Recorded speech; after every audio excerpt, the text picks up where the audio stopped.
Dan juga adanya disusun dokumen frequent asked questions kalau bahasa Inggrisnya, atau dokumen yang memuat pertanyaan-pertanyaan yang biasa muncul di daerah. Nah, sebelum kita tahu hasil dokumennya, ada baiknya dalam 20 menit ke depan Pak Rahman akan menerangkan updating sih pedoman penyusunan RAP, sekaligus juga memberikan jawaban-jawaban dari pertanyaan yang biasa muncul di situ. Silakan Bapak Ibu, bila sudah memiliki juga saat ini kegundahan, kegalauan, atau yang tadi di sesi 1 belum sempat, mulai di chat sekarang, nggak apa-apa, dan siap-siap raise hand kalau nanti pengen raise hand, di chat nanti insya Allah kami akan memfasilitasi. Juga pertanyaan tadi yang kaitannya ada beberapa, juga nanti bila waktu cukup kita akan bahas. Pak Rahman, berhubung kita agak molor sekitar 40 menit, tapi Pak Rahman tetap memiliki waktu 20 menit, kalau bisa di-squeeze, silakan Pak Rahman. The floor is yours. Baik, terima kasih Mbak Ana. Baru bisa unmute nih. Assalamualaikum warahmatullahi wabarakatuh. Salam sejahtera bagi kita semua. Mohon izin ini Pak Deputi, Pak PLT Deputi, Pak Arifin Rudianto, Kepala Seknas Sekretariat, Ibu Pipi, koordinator tim kami juga Pak Yanuar, kemudian juga ada dari teman-teman Kemendagri Pak Edison beserta jajaran, Bapak dan Ibu dari DPS mungkin yang hadir juga, serta teman-teman dari Mitra Pembangunan, dan tentu saja yang sangat kami cintai teman-teman dari provinsi, terutama mungkin sebagian besar dari Bapeda, tapi mungkin juga dari institusi yang lain. Dan bagi Bapak dan Ibu yang belum kami sebutkan satu persatu, mohon maaf, tidak mengurangi rasa hormat kami. Mohon izin kami menyampaikan refreshing sebenarnya, karena penyusunan rencana aksi itu adalah bagian yang kita lakukan sudah dalam siklus kedua di tingkat nasional. Jadi izin juga kalau diperbolehkan saya bisa di enable ya screen share-nya untuk bisa menyampaikan langsung tanpa atau ada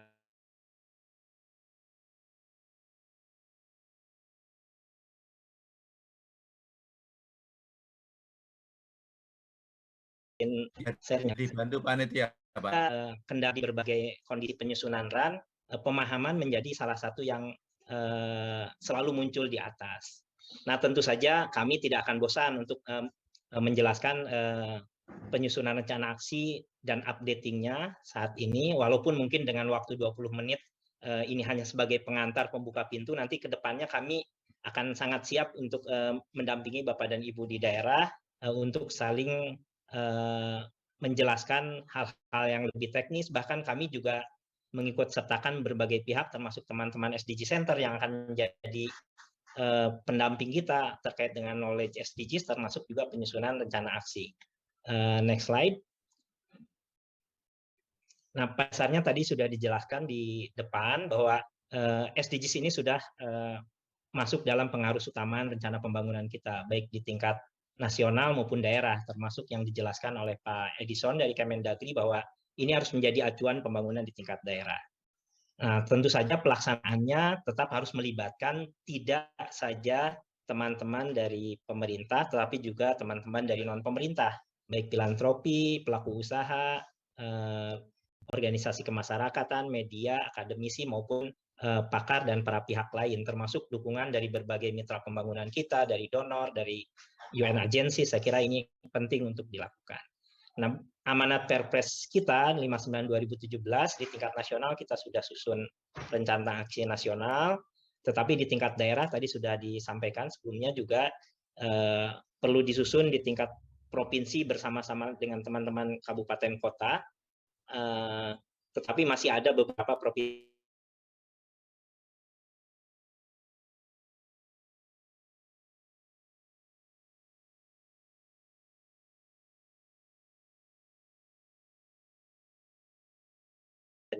next lanjut periode pelaksanaan SDGs 2030 yang selaras dengan peta jalan atau roadmap SDGs menuju tahun 2030. Tetapi tentu saja pada saat penyusunan roadmap tadi sudah dijelaskan juga bahwa kita belum mengalami pandemi. Saat ini kami di tingkat nasional paling tidak akan melakukan upaya untuk updating roadmap dengan adanya pandemi dan bagaimana upaya-upaya percepatan untuk mencapai target yang tetap harus kita capai meskipun kita mendapati kendala SDGs. Nah, roadmap ini tentu saja menjadi guideline bagi rencana aksi 5 tahunan, termasuk yang sedang berjalan saat ini 2020-2024, dan tentu saja rencana aksi di tingkat daerah hingga 2030. Yang ini juga kalau istilah Pak Menteri kami yang awal, pelaksanaan SDGs, Pak Profesor Bambang, sebagai upaya buy one get two. Jadi menjalankan satu hal tetapi mendapat dua keuntungan, yaitu menjalankan SDGs pada saat yang sama. Sebenarnya SDGs ini adalah bagian dari rencana pembangunan di tingkat daerah maupun di nasional. Jadi selaras dengan RPJMN dan RPJMD. Lanjut. Nah, tadi sudah disampaikan belum semua provinsi, tetapi alhamdulillah beberapa provinsi sudah masuk ke dalam siklus yang kedua penyusunannya, dan tentu saja ini akan menjadi bahan kita untuk terus memperbaiki rencana-rencana aksi SDGs yang tentu saja nanti akan lebih mudah implementasi dan monitoring evaluasi start pencapaiannya. Jadi perencanaan yang baik diharapkan tentu akan memberikan arah pelaksanaan yang baik dan tentu saja capaian yang baik juga. Next, Mas Koi. Nah, pelaksanaan dari mulai penyusunan hingga nanti implementasi dan pada titik pelaporan, paling tidak kita juga sudah punya partner untuk berkolaborasi, salah satunya dari SDG Center yang tentu saja memiliki knowledge. Dan saya selalu istilahkan teman-teman di SDG Center karena sebagian besar adalah di perguruan tinggi dan kalaupun di luar perguruan tinggi adalah para expert, mereka memiliki tipikal fast learner, jadi belajar dengan cepat, kemudian juga knowledge stock, memiliki pengetahuan yang cukup, dan memiliki sumber daya yang cukup untuk mendampingi kita dalam pelaksanaan SDGs. Nah, kita bisa manfaatkan. Hari ini sudah terbentuk 26 SDG Center di berbagai perguruan tinggi, dan kami kemarin bahkan sudah berkomunikasi dengan tambahan dari UM-nya ya, Universitas Muhammadiyah Yogyakarta yang mengatakan sudah mendirikan juga SDG Center. Tapi tentu saja secara formal nanti kita akan dapatkan formalitasnya sehingga bisa menambah jumlah SDG Center di Indonesia. Lanjut.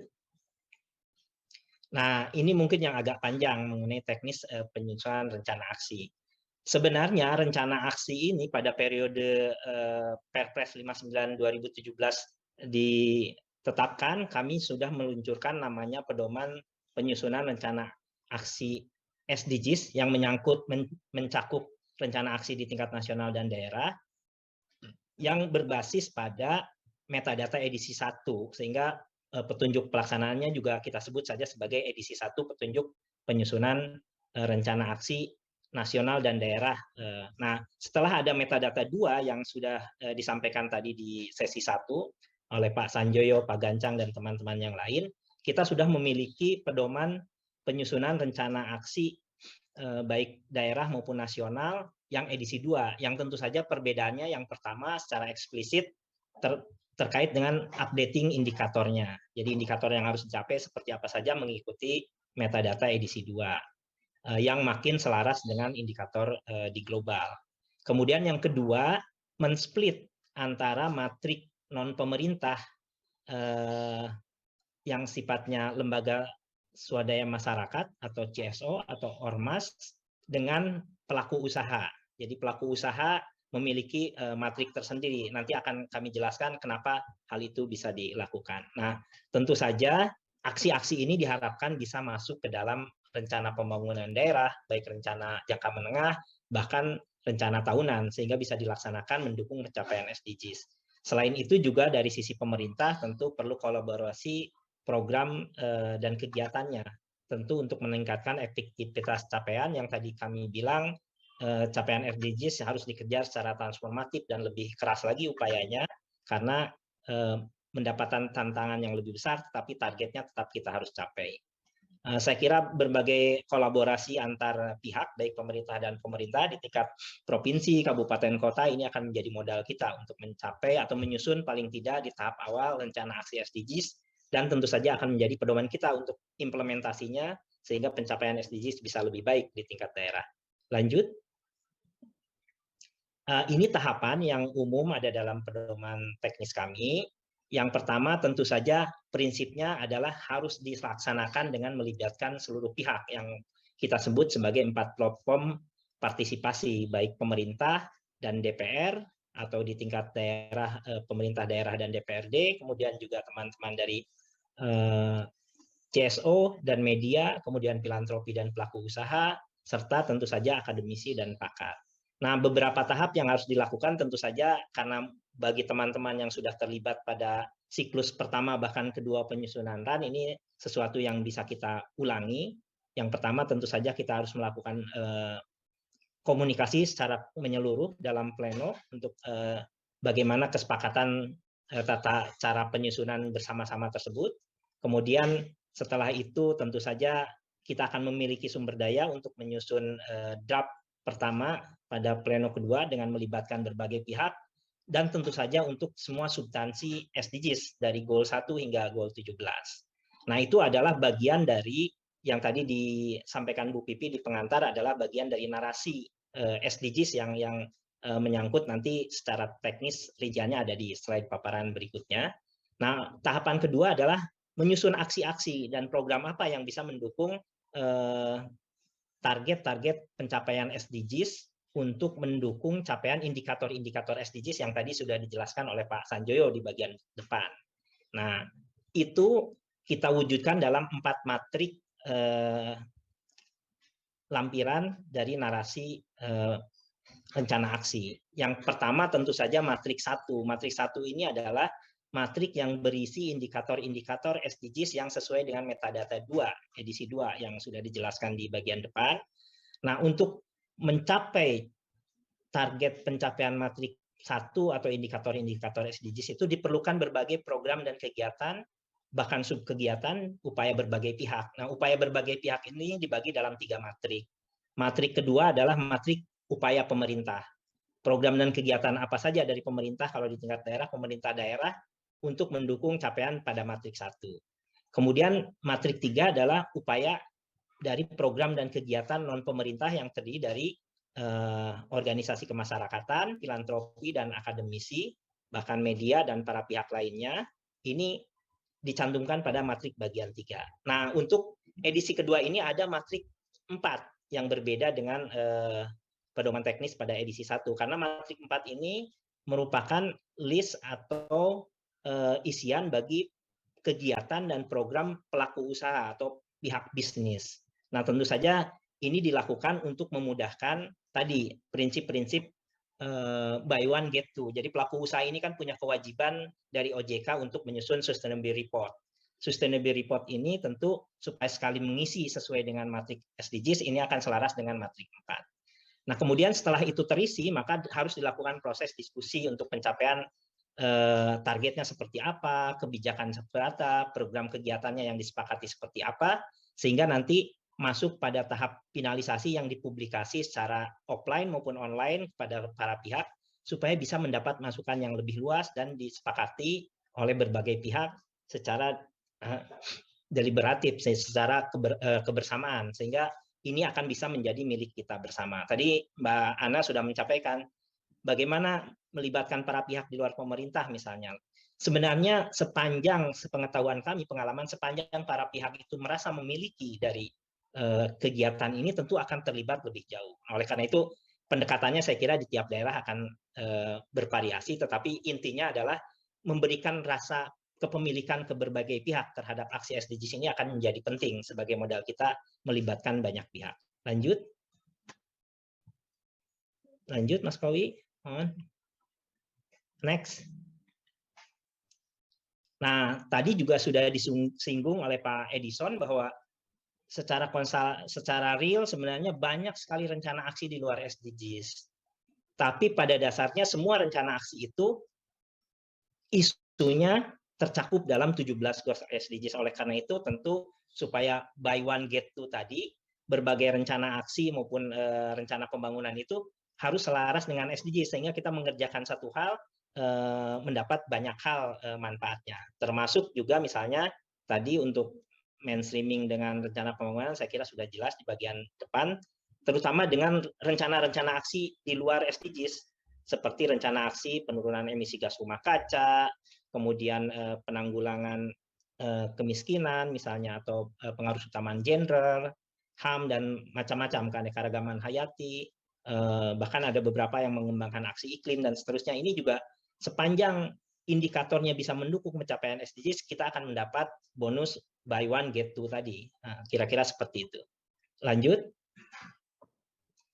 Nah, tentu ini sudah dijelaskan di depan bahwa setelah ada petunjuk teknis yang edisi 1, sekarang kita sudah punya edisi 2 yang di tagging dengan huruf A tadi, cover warna merah.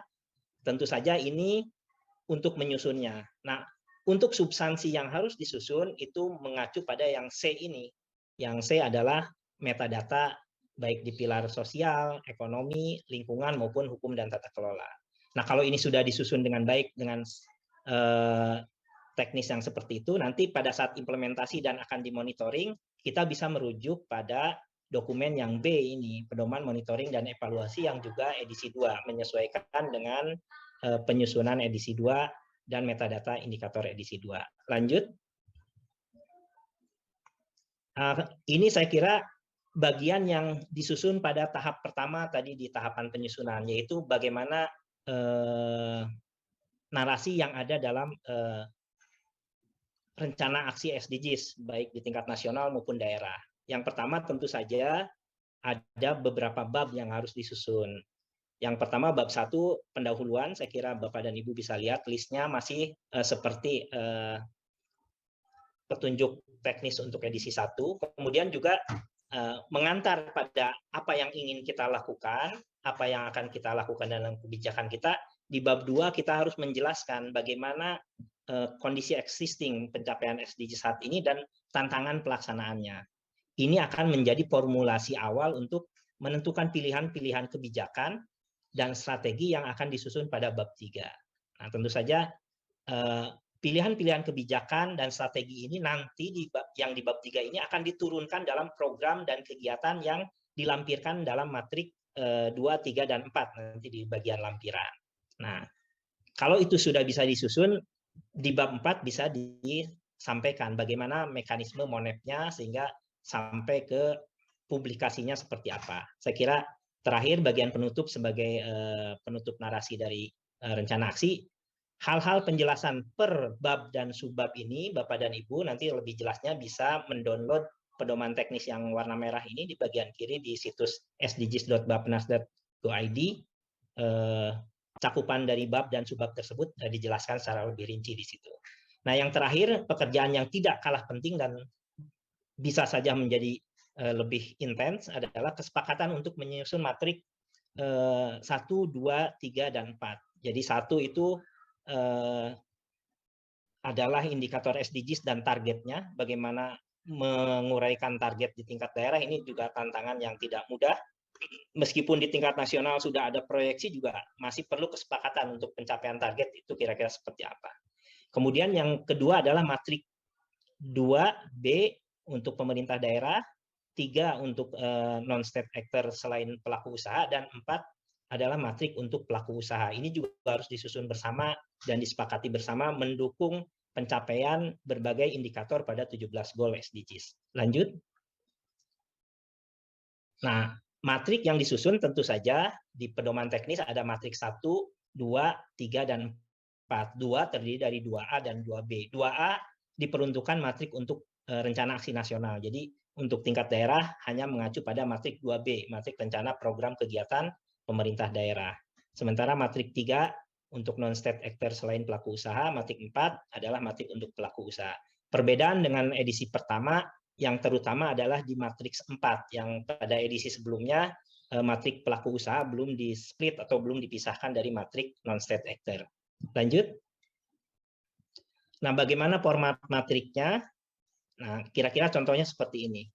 Jadi format matriknya bagi Bapak dan Ibu di pemerintahan daerah saya kira cukup familiar karena mengacu pada matrik-matrik penyusunan rencana pembangunan. Jadi terdiri dari indikator SDGs untuk matrik 1 ini, kemudian sumber datanya yang Bapak dan Ibu bisa lakukan adalah melihat dari dokumen metadata, karena penjelasan sumber data, kemudian satuan, itu akan ada di dokumen metadata. Jadi untuk kolom 3, 4, dan 5 sampai satuan, itu saya kira bisa mengacu pada matrik pada dokumen metadata. Nah, tinggal bagaimana kondisi di daerah baseline-nya atau tahun dasar pencapaiannya, kira-kira seperti itu. Nah, kalau disusun pada tahun 2021, biasanya tahun dasarnya adalah mundur 1 tahun, atau kalau ada data pada tahun itu saya kira masih data berjalan. Nah, ini bisa masuk pada target pencapaian. Nah, contoh di sini memang 2020, 2021, 2022 untuk targetnya sampai 2024. Ini adalah contoh yang ideal untuk penyusunan rencana aksi 2020-2024 yang selaras dengan RPJMN. Tetapi tahun ini nanti Bapak dan Ibu harus sesuaikan dengan tahun penyusunan rencana aksi di daerah masing-masing. Sehingga baseline-nya adalah tahun terakhir yang terdapat datanya, kemudian targetnya adalah tahun yang akan kita capai ke 5 tahun ke depan. Ini adalah salah satu contoh rencana aksi nasional yang disusun tahun sebelumnya antara tahun 2016 sampai 2021 di sebelah kanan. Nah, pengisian secara lebih teknis tentu saja kita harus melakukan bimbingan-bimbingan teknis kalau diperlukan, sehingga nanti para pihak bisa makin paham untuk mengatasi constraint yang tadi disampaikan pada survei. Pemahaman menjadi hal yang penting. Lanjut. Nah, ini untuk matrik 2. Matrik 2 adalah rencana program kegiatan pemerintah daerah. Nah, yang agak berbeda dengan format matrik 2B di pedoman teknis pertama adalah di matrik 2B pedoman teknis edisi 2 ini, kita bersyukur teman-teman Kementerian Dalam Negeri sudah menyusun kodifikasi, klasifikasi, dan nomenklatur berbagai kegiatan dan subkegiatan untuk tingkat daerah. Oleh karena itu, dengan adanya kodifikasi, tentu di satu sisi memang akan memudahkan kita untuk menyusun rencana aksi dan melakukan evaluasi dan monitoring, tapi di sisi lain juga mungkin akan membatasi beberapa batasan kegiatan dan subkegiatan yang sudah harus diacu sesuai dengan yang dikembangkan atau ditetapkan oleh teman-teman Kementerian Dalam Negeri. Oleh karena itu nanti untuk mengisi gap ini kita masih kembangkan bagaimana supaya meskipun ada ribuan kegiatan dan subkegiatan mendukung pencapaian SDGs, tapi tentu saja untuk hal-hal yang lebih spesifik, teknis, nanti kita akan kembangkan bagaimana untuk pengisian selanjutnya. Nah, untuk kodifikasi baik dari nama program, kegiatan, maupun subkegiatan, ini mengacu pada Permendagri 90/2019. Karena waktu itu penyusunan pedoman teknis itu disusun setelah adanya Permendagri 90 tahun 2019 tentang kodifikasi, klasifikasi, dan nomenklatur perencanaan dan pendanaan untuk di daerah. Nah, hari ini Permendagri tersebut sudah diupdate melalui Kepmendagri 050 di tahun 2020, dan yang terakhir adalah Kepmendagri 0505889 hasil verifikasi, validasi, dan inventarisasi pemuktakiran klasifikasi, kodifikasi, dan nomenklatur perencanaan pembangunan dan keuangan daerah.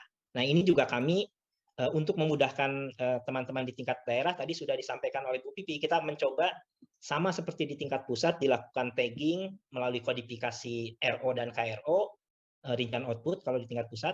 Nah, karena sudah ada kodifikasi kegiatan dan subkegiatan, maka ini akan menjadi modal kita untuk melakukan digitalisasi di tingkat daerah.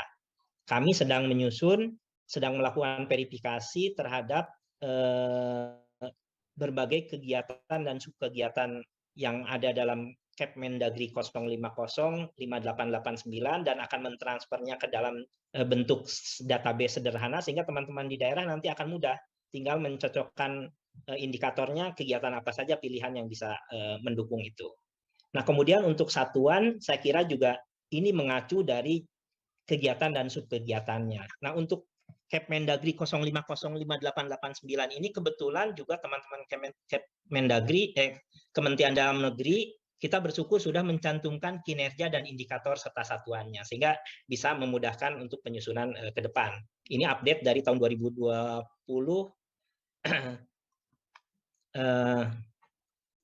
Kemudian untuk yang target tahunan sama seperti tadi, jadi tahunnya menyesuaikan dengan penyusunan tahun RAD, kemudian juga indikatif alokasi untuk 5 tahunannya, kemudian sumber pendananya, kemudian diharapkan juga dimasukkan lokasi serta instansi pelaksananya. Saya kira ini contoh matrik 2B yang sudah pernah disusun sebelumnya, ada di bagian bawah. Sumber-sumber pendanaan tentu saja dari APBD, DAU di catatan nomor 5 di bawah, dari berbagai sumber yang sah dan tidak mengikat sebagai tambahannya. Kemudian next untuk matrik berikutnya. Nah, untuk format 3 yang non pemerintah tetapi bukan pelaku usaha, masuk pada matrik yang relatif sama dengan pedoman teknis sebelumnya. Intinya memetakan apa program, kegiatan, dan output dari kegiatan masing-masing pihak tersebut. Jadi kalau di pemerintah tadi sudah ada nomenklatur yang jelas, kegiatan dan subkegiatan. Untuk non pemerintah kita gunakan istilah kegiatan dan output karena mungkin kegiatannya bervariasi, kemudian outputnya bervariasi, dan tidak melakukan kodifikasi untuk saat ini karena tentu saja akan sangat bervariasi jenis kegiatan dan outputnya. Ini sama juga untuk teman-teman non pemerintah, nanti bisa disampaikan oleh Bapak dan Ibu sekalian. Programnya apa, kemudian kegiatannya apa, output kegiatannya apa. Output kegiatan tersebut tentu punya satuan yang harus diisi, misalnya kegiatan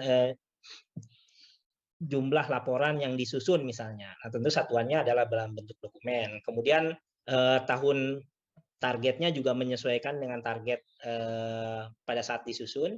Nah, ini pertanyaan tadi dari Ibu siapa Bu Suci kalau tidak salah dari Sulteng.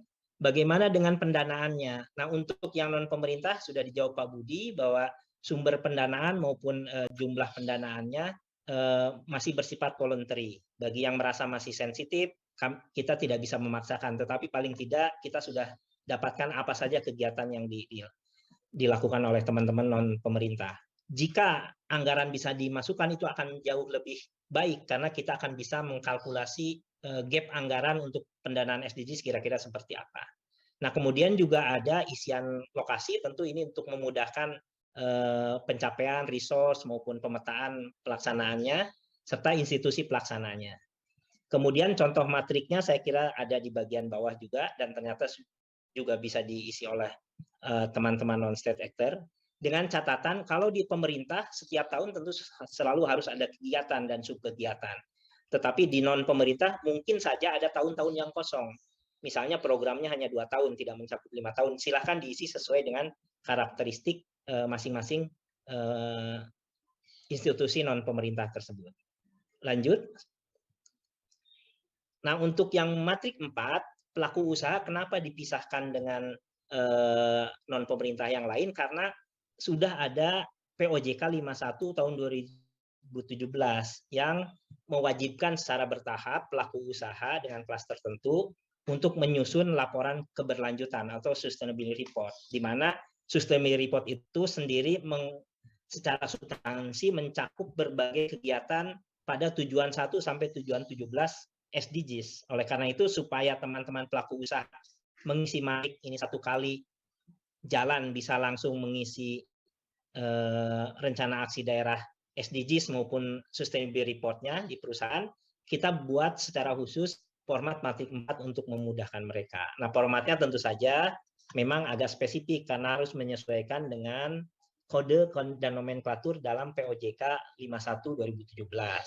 Kemudian bagian-bagian yang sama dengan SDGs adalah kalau untuk kolom 1 dan 2 akan mengacu pada POJK maupun OJK, surat edaran OJK. Nah, mulai kolom 3, kode indikator SDGs ini mengacu pada metadata yang tadi, sama seperti di matrik 2B maupun matrik 3. Nama indikatornya juga sama, mengacu pada metadata dokumen yang dijelaskan Pak Sanjoyo sebelumnya. Kemudian urutan adalah nomor urut saja, kemudian kegiatannya seperti apa, dan indikatornya seperti apa. serta satuan sama seperti penyusunan matrik di matrik 3. Karena bersifat perusahaan, jika memungkinkan ada jangka waktunya, sehingga nanti pengisian targetnya juga akan menyesuaikan apakah 2 tahunan, 5 tahunan, menengah, panjang, dan seterusnya. Kemudian juga alokasi dananya juga diharapkan bisa dicantumkan. Nah, kalau ini diharapkan teman-teman pelaku usaha bisa menyusun ini sekaligus nanti menjadi bahan penyusunan sustainability report, atau secara iteratif sustainability report-nya bisa menjadi isian untuk rencana aksi SDGs. Lanjut. Waktunya masih cukup ya Mbak Ana. Ini sudah slide terakhir. Tentu saja harapan kepada teman-teman di daerah harus dipastikan betul bahwa program dan kegiatan ini menjadi bagian rencana pembangunan di daerah. Karena kalau sudah direncanakan, hampir dapat dipastikan harus dilakukan dan akan menjadi bagian pencapaian pelaksanaan kegiatan dan program di daerah. Kemudian yang kedua, memastikan kerjasama atau kolaborasi kita secara multi pihak dengan Bapak dan Ibu di non-pemerintah, institusi non-pemerintah. Serta tentu saja kalau ini sudah dilakukan, masuk dalam rencana pembangunan di daerah, dikerjakan secara bersama-sama, bisa dilaksanakan dan dipantau serta dievaluasi dengan lebih baik. Kemudian yang kedua adalah di samping kita mengajak bekerja sama, kita juga bersama-sama memberikan penguatan mekanisme fasilitasi pendampingan untuk pemerintah provinsi, tentu saja pada level kabupaten kota. Karena teman-teman kabupaten kota tadi istilah Mbak Ana getok tular, kalau sampai di provinsi harusnya kita berbagi beban untuk menyampaikan ke teman-teman kabupaten kota. Karena kami di Seknas ini selalu memberikan ilustrasi yang kalaupun misalnya kami harus tidak di masa pandemi katakanlah, harus mendampingi 1 hari di satu provinsi saja, maka dalam setahun perlu 30 hari lebih untuk keliling provinsi. Apalagi kalau misalnya harus mendampingi tiap kabupaten kota yang ada sekitar 514 kabupaten kota. Dalam setahun keliling 1 hari 1 kabupaten kota nggak akan selesai, saya kira. Even hari Sabtu Minggu kita gunakan gitu, karena 1 tahun kan 300-an hari, sementara kabupaten kota. Nah, berbagi peran dengan pemerintah provinsi ini akan sangat penting. Kemudian penyediaan data. Nah, tadi penyediaan data di sesi sebelumnya sudah disampaikan, berbagai upaya di tingkat pusat, tentu upaya-upaya di tingkat daerah juga bekerja sama dengan BPS daerah maupun berbagai data yang berbasis sektoral yang berasal dari dinas di lingkungan pemerintah daerah diharapkan bisa mulai diarahkan untuk mendukung pencapaian SDGs. Bahkan mungkin beberapa data yang misalnya karena ada pembagian kewenangan daerah ya, provinsi dan kabupaten kota. Tetapi meskipun bukan kewenangan kabupaten, misalnya di tingkat kabupaten kota, tetapi data tersebut tetap mendukung capaian SDGs di kotanya, tetap datanya harus kita ketahui sebagai kabupaten maupun kota, termasuk juga provinsi misalnya. Misalnya data untuk kehutanan, sepengetahuan kami kan sudah menjadi kewenangan di tingkat provinsi, tapi bukan berarti kabupaten kota yang punya hutan tidak tahu data hutan di kotanya misalnya, kira-kira, atau di kabupatennya, kira-kira seperti itu. Kemudian tentu saja kolaborasi tidak hanya di tingkat provinsi, tapi juga di kabupaten kota. Yang terakhir, kalau itu bisa dilaksanakan, harus dilakukan monep yang seksama, sehingga bisa dijalankan sesuai dengan pedoman kita. Kalau monitoringnya bisa semesteran, kemudian laporannya bisa tahunan, dan mudah-mudahan ini bisa menjadi siklus perbaikan dari waktu ke waktu untuk pelaksanaan dan pencapaian SDGs. Lanjut, Mas Kowi. Saya kira itu yang bisa kami sampaikan. Terima kasih. Mohon maaf jika ada yang kurang berkenan. Jika ada pertanyaan yang lebih teknis, nanti di lampiran sebenarnya ada upaya digitalisasi karena sudah dijelaskan di depan, nanti kita bahas kalau diperlukan. Terima kasih. Billahi taufiq wal hidayah. Assalamualaikum warahmatullahi wabarakatuh. Kembali ke Mbak Ana. Warahmatullahi wabarakatuh. Thank you Pak Rahman. Terima kasih Pak Rahman. Agak molor dikit sih, hampir dikitnya 10 menit, tapi nggak apa-apa. Saya nggak berani untuk memotong karena ini poin yang sangat penting, sesi yang sangat penting juga pada workshop kita hari ini. Tapi saya juga tidak mau merangkum apa yang Pak Rahman sampaikan karena setiap bagiannya penting. Tapi penekanannya adalah jelas buy one get two, melaksanakan SDGs berarti melaksanakan pembangunan nasional dan daerah, dan pelibatan semua pihak dengan meningkatkan rasa kepemilikan atas serat SDGs dan juga peran dari pemerintah provinsi dan gubernur sebagai wakil pemerintah pusat menjadi sangat penting. Bapak Ibu sekalian, silakan bila sudah memiliki pertanyaan dapat ditulis di chat atau siap-siap untuk raise hand, tunjukkan tangan. Bukan tunjuk tangan begini, tapi di situ ada menu raise hand, diklik aja, biar saya kelihatan tuh nanti di partisipan saya tahu siapa raise hand. Bentar. Raise hand belum ada, tapi sudah ada dari Ibu Tuti di, sudah ada juga, tapi ini tepuk tangan bukan raise hand nih dari NTB. Oke, Ibu Tuti dari Balitbang, bentar. Saya ketik di sini, takut salah Bu Tuti. Bu Tuti Balitbang Provinsi Riau. Apa kabar Bu Tuti? Ketemu lagi kita Bu. Sehat-sehat ya Ibu. Nah, makasih. Ibu, cepat saja ya pertanyaannya ya. Terima kasih. Silakan Ibu. Terima kasih Mbak Ana. Saya sudah menantikan Pak Rahman, terima kasih atas paparannya. Saya sudah menantikan ini sejak terakhir saya WA Mbak Ana Februari 2021 Mbak Ana. Untuk meminta penjelasan terkait dengan penyusunan RAD kita yang baru. Ini Riau untuk 2017-19 sudah selesai untuk periode yang baru, karena banyak terkendala juga terkait dengan kesekretariatan juga di kami dengan sumber daya yang agak sulit ini untuk memenuhi RAD yang baru. Namun ada satu hal yang menjadi kendala kami, yaitu pada saat kita menyusun RAD yang periode berikutnya untuk sampai 2024 terkendala di hasil evaluasi RAD kami sebelumnya. Nah, kami masih mengumpulkan data nih Pak Rahman. Kami menggunakan data capaian sampai 2020 dengan menggunakan metadata yang baru nih Pak, dengan edisi 2. Nah, di metadata edisi 2 itu kami sudah identifikasi ada 271 indikator yang memang menjadi kewenangan provinsi. Namun data yang tersedia itu hanya kurang dari 80%. Kami sudah browsing dari segala macam publikasi.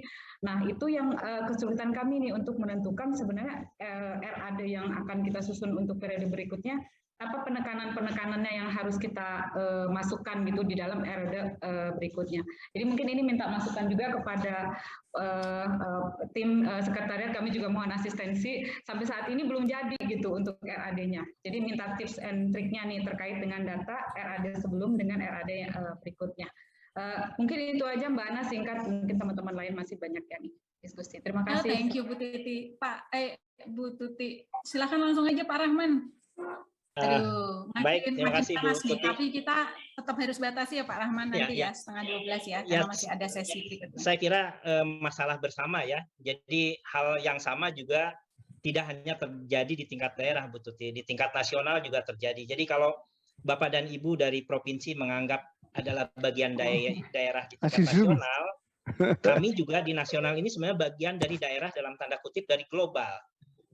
Jadi kita juga untuk data-data yang dimintakan global belum seluruhnya kita bisa penuhi. Tetapi tentu saja upaya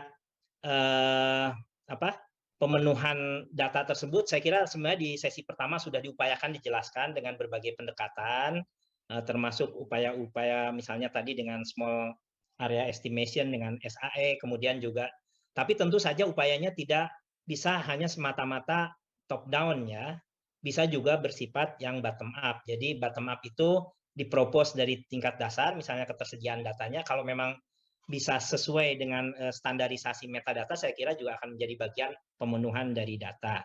Nah, kemudian yang kedua, saya kira juga sangat rumit teman-teman di provinsi, terutama pemerintah daerah, katakanlah Bapeda maupun Balitbangda misalnya, untuk mengumpulkan data, saya kira juga harus menggandeng para pihak lain, karena beberapa data juga mungkin tersedia di pihak lain. Misalnya untuk pendekatan pengukuran kita bisa menggandeng teman-teman SDG Center. Kemudian juga beberapa pertemuan termasuk Bu Pipi selalu misalnya mengquote ada data-data yang dimiliki perusahaan misalnya. Nah, itu nanti kita kompilasi seperti apa sepanjang memenuhi standar-standar metadata, saya kira itu menjadi alternatif. Nah, yang ketiga juga tentu saja di global juga ada upaya. Salah satunya kami bertemu misalnya dengan teman-teman dari Pulse Lab yang mengurusi big data ya. Jadi data-data yang sifatnya tersebar di mana-mana. Big data juga ini masih diupayakan apakah bisa menjadi bagian untuk pemenuhan data-data indikator SDGs, termasuk juga integrasi satu data Indonesia. Saya kira nanti terkait data secara lebih jelas Pak Gancang. Pak Gancang. Baik Pak Rahman. Terima kasih Pak Rahman. Kayaknya berhubung waktu juga, saya akan membuka 2 kesempatan pertanyaan, tapi sudah 2 kali nih Bu Dian nih menulis di chatroom Pak Rahman.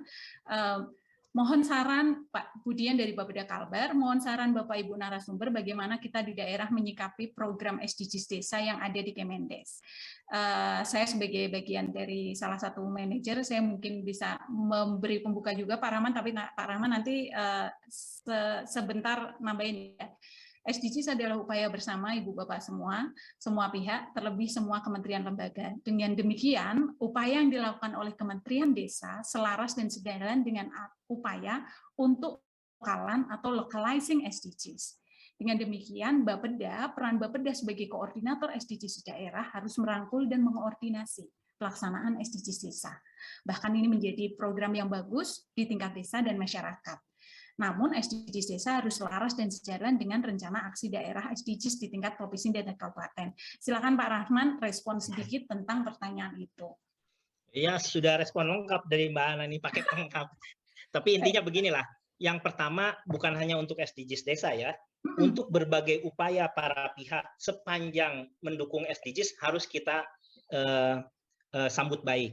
Nah, kuncinya memang tadi satu, dikoordinasi. Jangan sampai upaya baik itu, katakanlah seperti dalam hukum fisika, kalau satu ingin lari ke kanan, satu ingin lari ke kiri, kan akhirnya resultantenya sulit karena berlawanan misalnya kan. Nah, jadi diarahkan. Nah, tentu saja kuncinya koordinasi. Kata yang sangat mudah diucapkan tetapi tidak mudah untuk diimplementasikan. Nah, tentu harus ada leading sector di daerah untuk mengkoordinasikan. Kami juga di tingkat pusat tentu saja berkomunikasi dengan teman-teman Kementerian Desa untuk tetap pada batasan-batasan keselarasan dengan SDGs di tingkat pusat. Nah, sepanjang selaras tentu saja nanti akan sinergis. Kalau sinergis nanti arah yang tadinya berbeda bisa selaras, bisa lebih mencapai tujuan yang lebih baik lah dibanding misalnya saling menarik ke arah yang berbeda. Kira-kira seperti itu. Akan lebih sinergis juga di rencana aksi daerahnya nanti juga ya Pak ya, harusnya daerah ya. Karena kita harus ingat betul Mbak Ana, waktu saat kita launching SDGs di tahun 2016 kita mengundang Prof. Jeps Risak ya. Waktu itu pakar dari SDSN, Sustainable Development Solution Network, pakarnya SDGs di tingkat global, dia sudah menyampaikan di end of the process SDGs village yang akan menjadi itu sebagai tatapan. Kalau desanya makmur, ya tentu saja kecamatan, kabupaten, kota makmur, ya sampai nasional kita akan makmur semua. Kira-kira. Bahkan kita pernah membuat studi di tahun 2016 tentang SDGs Village ya Pak ya. Anyway, ini ada 3 raise hand Bapak, tapi yang 2 tuh sebenarnya di sesi 1 sudah diberi kesempatan. Biar agak cukup adil, Bu Sri dan Pak Edi, mohon maaf, saya akan memberi kesempatan Pak Dodi ini dari Jogja. Silakan Pak Dodi. Baik, terima kasih. Bu Sri, nanti ya Bu Sri ya. Selamat siang. Dodi dulu ya Bu Sri, makasih. Silakan Pak Dodi. Ya, selamat siang. Selamat siang. Saya menanyakan aja sekaligus istilah sharing, istilah curhat juga ya Bapak Ibu ya.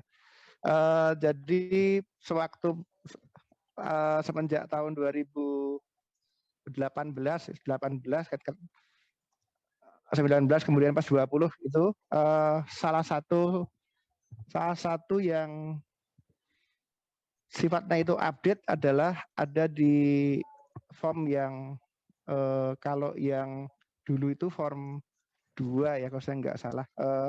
Nah itu ada juga untuk pas support program kegiatan. Nah ini pas sharing dari kami itu adalah sewaktu pas tahun 2021 itu terus pas semua support program kegiatan ini berubah menyesuaikan dengan regulasi. Nah ini terus susah di OPD kemudian ya, terus habis itu kami harus simpulkan diri, jadi kami main hakim sendiri gitu Mbak. Kami ambili gitu untuk pas kegiatan dari OPD, terus ini yang baru kan ABCDE. Nah ini terus terus kami ambili sendiri. Nah padahal ini sebenarnya kan semuanya harus yang apa namanya yang ngisi kan OPD seharusnya ya, apa namanya Iya. persiapan program kegiatan. Nah betul seperti itu. Nah kemudian sewaktu pas form 2B itu kemudian pas saya pasrahkan juga kepada yang non-G. Nah ini terutama ini yang sangat sulit terutama kalau yang untuk LSM ataupun NGO. Nah jadi sifatnya itu saya tuh nagihnya itu pokoknya tuh formnya itu seperti apapun pas bentuknya kami ya terima begitu ya. Terus nanti kami olah sendiri gitu. Jadi apa namanya kan ini nanti itu arahnya kan terus nanti untuk dia tuh aktivitas dia. Terus dia tuh support yang mana itu indikatornya kan ini jadi agak rancu. Jadi kami juga ya udah kami terus apa namanya pas hakim sendiri juga pada akhirnya. Jadi terus ini pas di non-G masuk, oke, kayaknya ini kita udah nangkep nih Pak. Nangkep sharing. Ya, jadi Pak Rahman pasti udah nangkep tuh dua jadi sharing ini itu. form ini harus atau tidak intinya seperti itu. Siap. Formatnya form tersebut. Terima kasih. Yang tadi ya, yang platform. Iya, form yang tadi. Ya. Silakan Pak Rahman. Iya. Tapi sebelum Pak Rahman nih, saya ngelihat ada Pak Arum, banyak pertanyaan Pak Arum di sini baik di chat room maupun yang tadi udah disampaikan. Pak Arum kan yang menyusun FAQ untuk KERAT, mungkin ada beberapa pertanyaan yang belum sempat muncul di situ, bisa ditambahkan nih. Silakan Pak Rahman menanggapi Pak Dodi. Ya, yang pertama tentu kita berupaya kondisi ideal ya Pak Dodi ya. Jadi kalau ujungnya main hakim sendiri, kita selalu upayakan paling tidak di nasional main hakim bersama. Jadi main hakim bersama itu kolaborasi, kesepakatan, deliberasi. Jadi salah satunya misalnya memang itu tidak mudah, kadang membutuhkan resource yang lebih banyak. Tadi pendekatan Pak Dodi saya kira sudah baik ya, tetapi mungkin juga bisa dicoba pendekatan pendampingan. Karena di nasional sendiri misalnya katakanlah faith based NGO yang terbesar sekalipun misalnya NU, Muhammadiyah dan berbagai ormas lainnya kegiatannya sangat banyak, tapi mereka juga seringkali kebingungan ini mendukung yang mana dan salah satunya yang kita lakukan adalah melakukan pendampingan. Kami yang datang langsung di tempat mereka duduk bareng, kemudian materi kita sediakan itu gimana sih cara ngisi versi mereka. Nah, kemudian kita sedikit-sedikit menyampaikan bahwa ini sebaiknya di sini, sebaiknya dan akhirnya dalam rencana aksi nasional kita lebih dari 200 kalau tidak salah non pemerintah bisa menyusun sesuai dengan format kita. Itu pendekatan yang berbeda, tapi tentu saja di daerah saya kira Bapak dan Ibu yang paling paham mana yang terbaik. Tapi kondisi ideal main hakim berbarengan itu akan lebih menimbulkan apa ya kepemilikan, ownership Pak, kira-kira seperti itu. Itu mungkin catatan kami. Tapi tentu pendekatan di daerah akan sangat bervariasi. Silakan. Terima kasih banyak Pak Rahman. Itu jawab responsif Pak Dodi. Terima kasih seperti Bapak, itu kalau menyangkut form-form itu ya. Karena waktu juga ya ulang terus. Saya menjawab ini mungkin Bu Sri Ana cepat saja. Yang di kayaknya udah nggak cukup Pak. Oh ya Pak, udah ya. Nanti kita jawab udah hampir setengah. Jadi nanti ini aja Bu Sri, mohon maaf. Iya Bu Sri boleh ketiklah di chat semua yang di chat. Insya Allah nih ya, insya jadi Allah. FAQ ya, jadi FAQ kita. Iya, selain masuk ke FAQ juga nantinya akan direspon ya di email kan di situ ada nama Bapedanya ya. Mohon perkenan nanti untuk teman-teman panitia untuk menanggapi dari pertanyaan tersebut. Namun saya yakin pertanyaan itu ada juga yang relate dengan sesi berikutnya. Kurang lebihnya itu aja. Saya tidak perlu mem-wrap up karena ini bukan sesi diskusi yang substansi, tapi teknikal untuk bicara rap. Terima kasih sekali lagi Pak Rahman, Bapak Ibu sekalian, masih 198, alhamdulillah, semoga sampai nanti penutupan juga. Saya kembalikan lagi kepada Mas Dimas ya, MC-nya ya, untuk sesi berikutnya, sesi kuis, dan selanjutnya sesinya Pak Gancang sebelum jelang sholat zuhur di waktu Indonesia bagian Barat. Terima kasih. Assalamualaikum warahmatullahi wabarakatuh. Waalaikumsalam warahmatullahi wabarakatuh. Waalaikumsalam warahmatullahi wabarakatuh. Terima kasih Ibu Ana dan Pak Rahman yang telah mengisi sesi 2 tentang penyusunan RAD TPB SDGs. Semoga materi pada sesi ini memberikan pemahaman yang lebih mendalam terkait penyusunan rencana aksi daerah TPB SDGs. Nah, seperti sebelumnya, Bapak Ibu, setelah sesi diskusi kita akan kembali bermain mini game. Kuis sesi 2 ini akan dipandu oleh rekan saya Dimas. Silakan, Mas Terima Dimas. kasih Kak Ardi. Ya, baik Bapak Ibu, bersama tadi kita telah menyimak pemaparan penyusunan rencana aksi daerah TPB SDGs yang cukup intens dan begitu panas ya kalau kata Bu Ana tadi. Nah, untuk recharge energy nih, kita akan main kuis lagi ya Bapak Ibu. Masih dengan kuis yang sama, pakai Kahoot. Silakan Bapak Ibu untuk dapat mengetik Kahoot di browser, HP ataupun laptop Bapak Ibu ya. Seperti yang sudah ditampil di layar, aturannya masih sama. Yang pertama, kuis ini dapat diikuti oleh seluruh peserta workshop, terkhusus untuk 200 orang pertama yang tercepat. Kemudian yang kedua, pemenang pertama pada setiap kuis ini akan mendapatkan hadiah merchandise dari Seknas SDGs. Yang ketiga, peserta yang sudah menang juara 1 di sesi sebelumnya diperkenankan untuk ikut kuis, tetapi tidak bisa ditetapkan sebagai pemenang kembali. Yang terakhir, setiap peserta kuis harus menggunakan format nickname, nama depan __MTB. Nah, ini bisa diketik ya, www.kahoot.it. Kahoot-nya KAHOOT.IT di kolom browser maupun Chrome-nya. Atau jika menggunakan smartphone, silakan untuk scan QR code di samping, seperti yang ada di layar. Kemudian Bapak Ibu bisa masukkan kode yang diberikan oleh panitia, yaitu ulangi kodenya 5422861.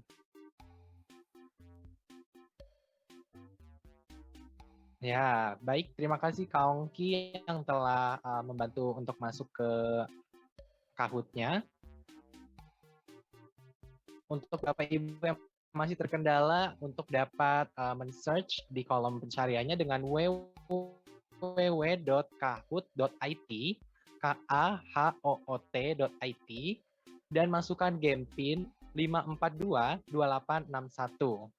Kita akan tunggu sekitar 2 menit lagi. Ayo nih Bapak Ibu ya, sebelum kita beralih ke sesi terakhir yang akan dilaksanakan setelah ISOMA, kita akan bermain games lagi nih. Dan untuk yang menempati peringkat pertama, itulah pemenang ya gitu ya. Baik.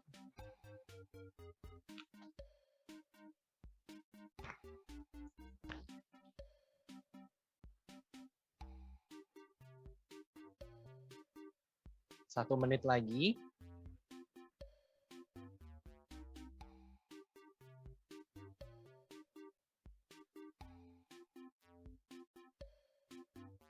Wah, sungguh antusias ya Bapak Ibu ya, sudah terdapat 63 partisipan. Ya, mungkin bisa dimulai Mas Ongki. Kita start ya. Oke. Baca baik-baik soalnya yang tampil di layar.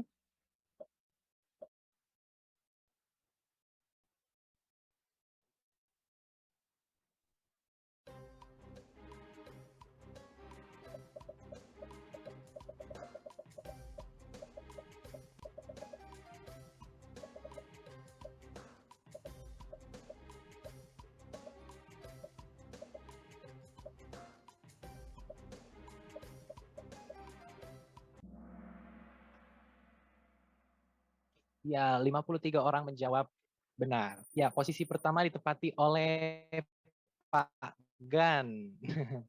Oke, next lanjut ke soal kedua. Perhatikan baik-baik dan jawab dengan cepat.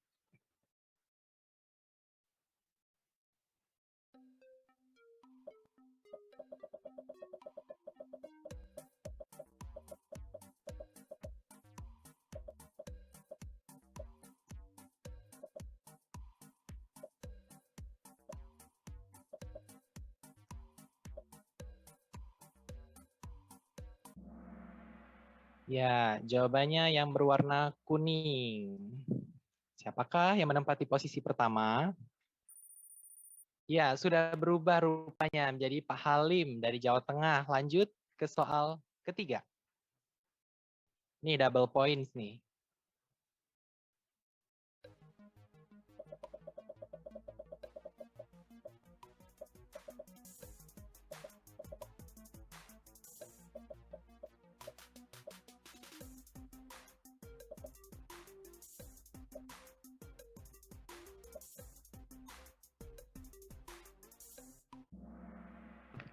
Ya, jawabannya berwarna hijau. Kita lihat posisinya apakah berubah atau tetap. Next. Ya, Siti_konsultan. Pertanyaan keempat.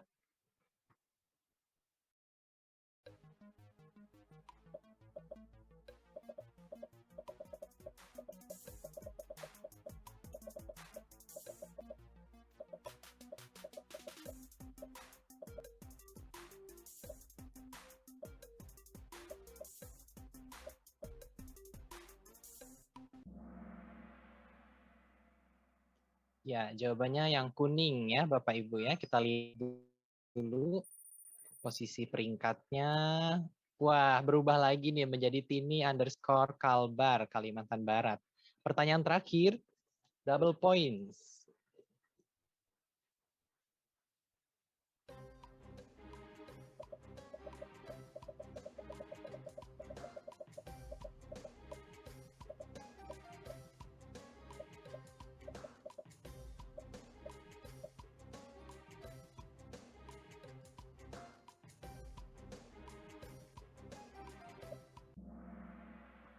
Ya, jawabannya yang biru ya, konsultasi publik. Oke, kita akan lihat podiumnya. Juara ketiga, posisi ketiga, ditempati oleh Ibu Milda. Posisi kedua ditempati oleh Ibu Siti Konsultan, and the winner is siapa nih? Ibu Tini dari Kalimantan Barat. Wah, selamat Ibu Tini dari Kalimantan Barat telah memenangkan kuis sesi 2 workshop RAD.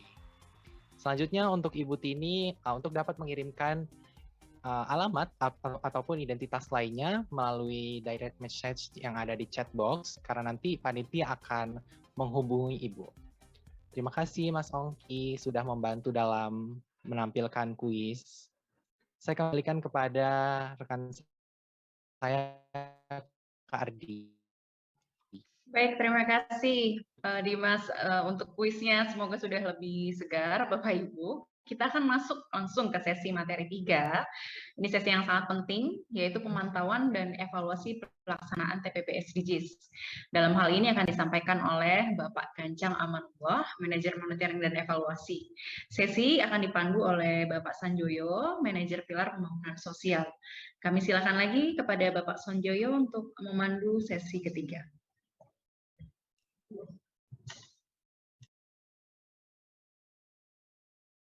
Masih mute, Pak. Mohon maaf.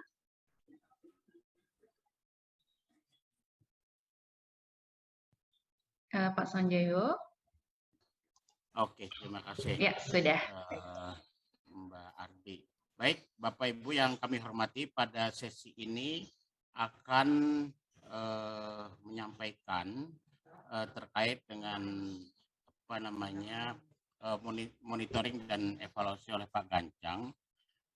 Namun kalau boleh sebelumnya ada sedikit ini ya, dari panitia menyampaikan bisa di-share ininya, pengalaman menyusun laporan, atau saya share? Oke, saya share aja ya. Ini adalah berdasarkan tadi yang sudah disampaikan oleh Pak Yanuar, saya kira tadi ya juga. Ini Bapak Ibu bagaimana pengalaman penyusunan pelaporan Monef RAD di daerah. Ini sudah merupakan survei. Jadi pertanyaan, apakah provinsi telah melaksanakan pemantauan evaluasi RAD SDGs dan melaporkannya ke tingkat pusat. Nah, ini hampir 43% itu melaporkan ke tingkat pusat, dan juga 21,9% melaporkan tapi belum melaporkan ke pusat. Nah, ini yang ungu ini ya, yang ungu itu yang belum melaksanakan pemantauan evaluasi. Ini cukup banyak, sekitar 21,9%. Kemudian apakah data capaian indikator TPB itu sesuai dengan metadata secara rutin tersedia untuk memonitor? Nah, ini hampir 49%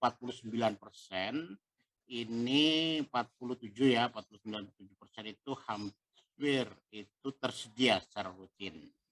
Dan yang 100% ini hanya satu provinsi. Dan ini yang 50%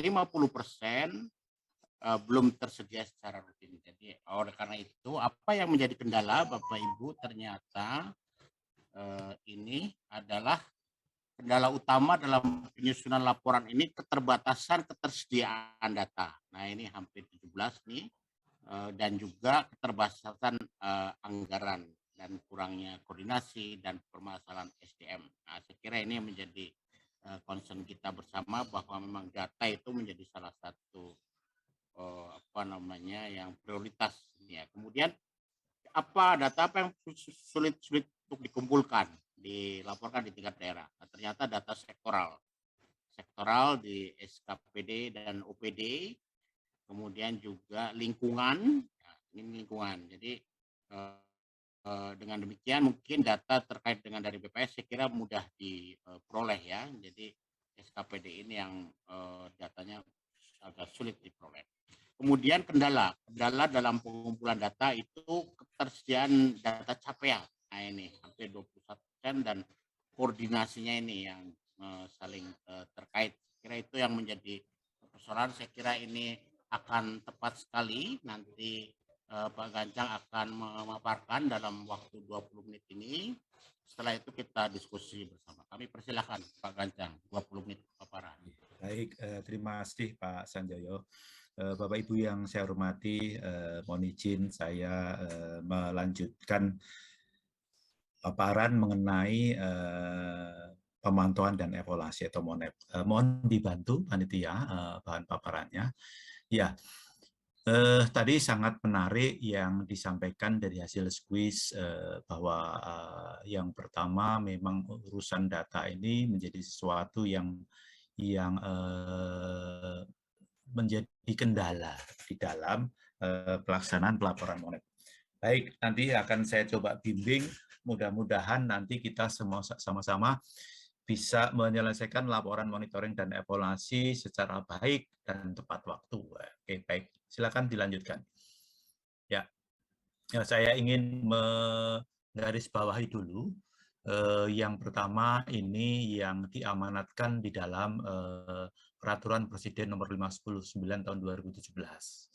Tadi sudah saya sampaikan pada sesi pagi bahwa gubernur itu menyusun rencana aksi daerah 5 tahunan bersama bupati atau wali kota di wilayahnya masing-masing dengan melibatkan ormas, filantropi, pelaku usaha, akademisi, dan pihak lain terkait lainnya. Kemudian gubernur menyampaikan laporan pencapaian setiap tahun atas pelaksanaan sasaran tujuan pembangunan berkelanjutan daerah kepada 2 kementerian. Yang pertama kepada Kementerian Dalam Negeri, yang kedua kepada Kementerian PPN atau kepada Kepala Bappenas. Oke, lanjut saja pemerintah perannya sudah ini ya ini. Oke, baik. Jadi tadi di chatroom ada yang bertanya, sebetulnya laporan yang semesteran itu kapan? Ya, jadi monitoring itu setiap bulan sekali atau sewaktu-waktu apabila diperlukan. Jadi idealnya sesuai dengan Perpres tadi adalah disampaikan 15 hari setelah periode semester berjalan.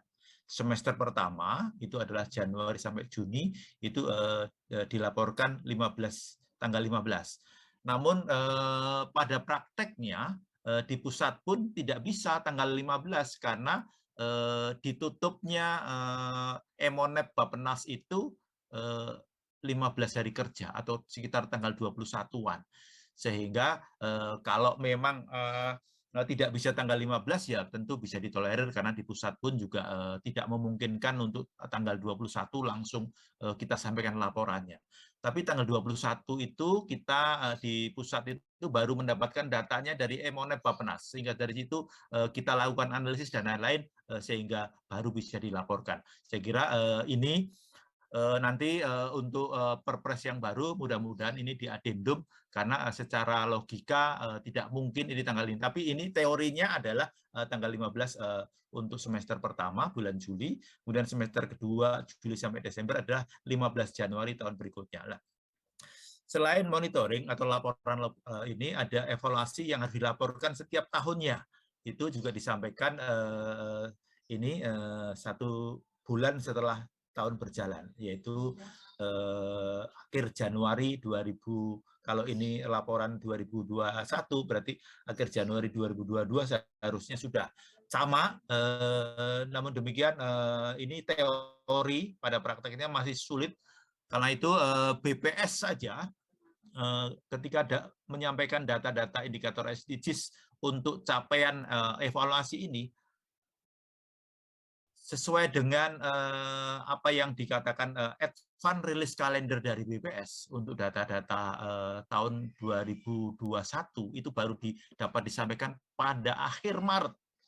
Sehingga teori ini terpaksa kami excuse, tidak bisa kami laporkan karena memang datanya dari BPS pun juga baru nyampe kepada kami adalah pada akhir Maret.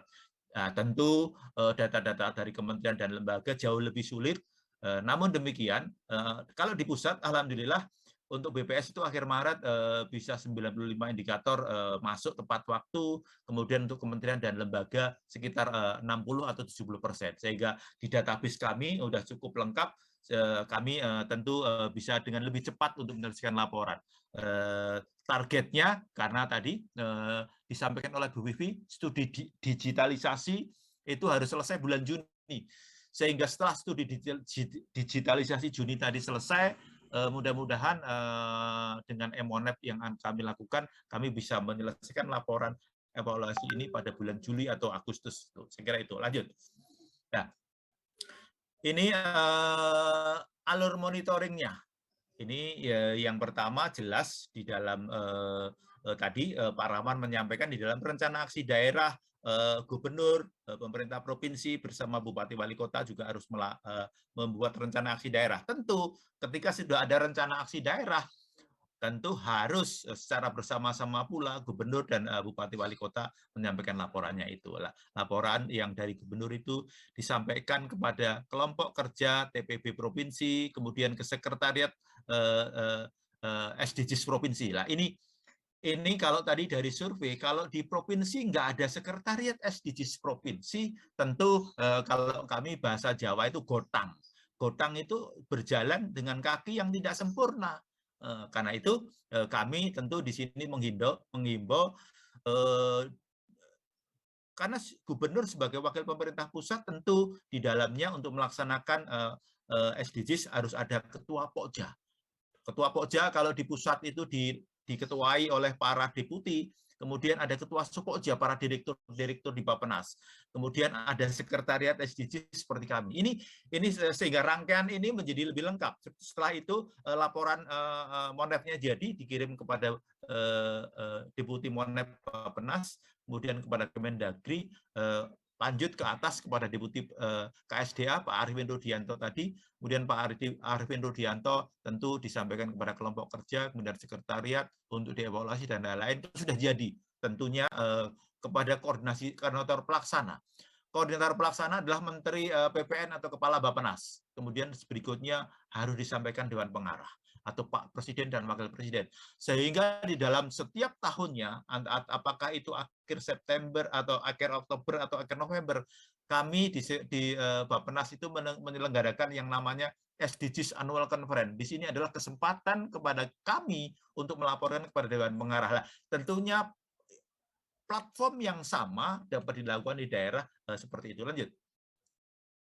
Nah, ini untuk yang Matriks 3 dan Matriks 4 non-pemerintah ini sifatnya adalah voluntary. Namun karena walaupun voluntary, kami di Bappenas itu istilahnya Pak Menteri, Kepala Bappenas itu diminta sebagai yang ngatur orkestrasinya. Tetap kami meminta supaya organisasi-organisasi pemerintah tetap melaporkan secara ini Matriks 3 dan Matriks 4-nya kepada kelompok kerja, kemudian ke sekretariat itu untuk teknis dan penyiapannya dan lain-lain, kemudian tim pelaksana, kemudian koordinator pelaksana dan Dewan Pengarah. Sehingga satu kesatuan laporan itu adalah tidak hanya berisi matriks 1, matriks 2, tapi juga matriks 3 dan matriks 4. Ini lanjut. Ya, ini saya kira kalau tadi disampaikan baru sekitar 27 atau 28% yang sudah menggunakan metadata 1 atau buku monitoring dan evaluasi yang edisi pertama. Ini adalah skema baru. Ini skema baru di dalam Monef-nya ini untuk menggunakan metadata 2. Itu kita tahu tadi Pak Rahman menerangkan mengenai metrik 1, kemudian untuk di daerah itu metrik 2 oleh program dan kegiatan oleh pemerintah daerah, baik di tingkat provinsi maupun kabupaten kota, kemudian non pemerintah yang lingkupnya memang hanya provinsi itu, dan metrik 4 yang lingkupnya adalah di provinsi itu. Nah, kemudian dari situ metrik 1 akan ditarik menjadi form 1. Nanti akan saya tunjukkan secara lengkap bagaimana isi dari form 1.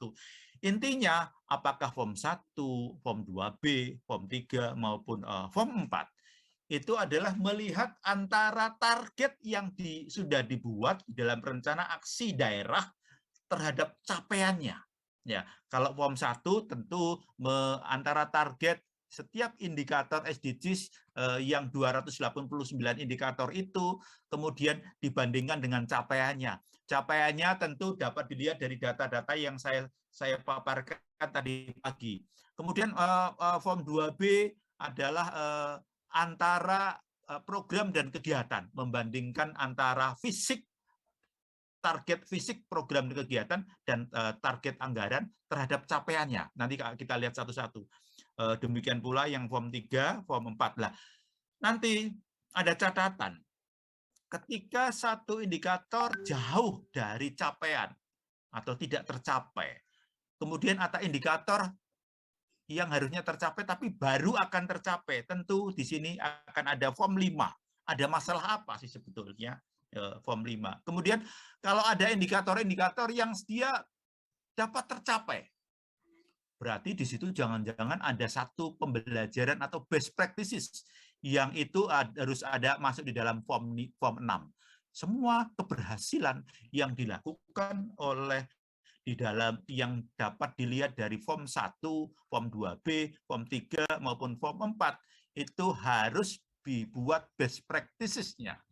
Sehingga nanti kalau SDGs Annual Conference 2022 ada SDGs Award, salah satunya akan kami lihat bagaimana best practices yang dilakukan oleh pemerintah daerah 34 provinsi, bagaimana best practices oleh non-pemerintah di 34 provinsi, juga best practices yang dilakukan oleh pelaku-pelaku usaha. Ya. Jadi kalau ada masalah nanti diisi form 5, masalah itu berarti tidak tercapai atau jauh dari tercapai.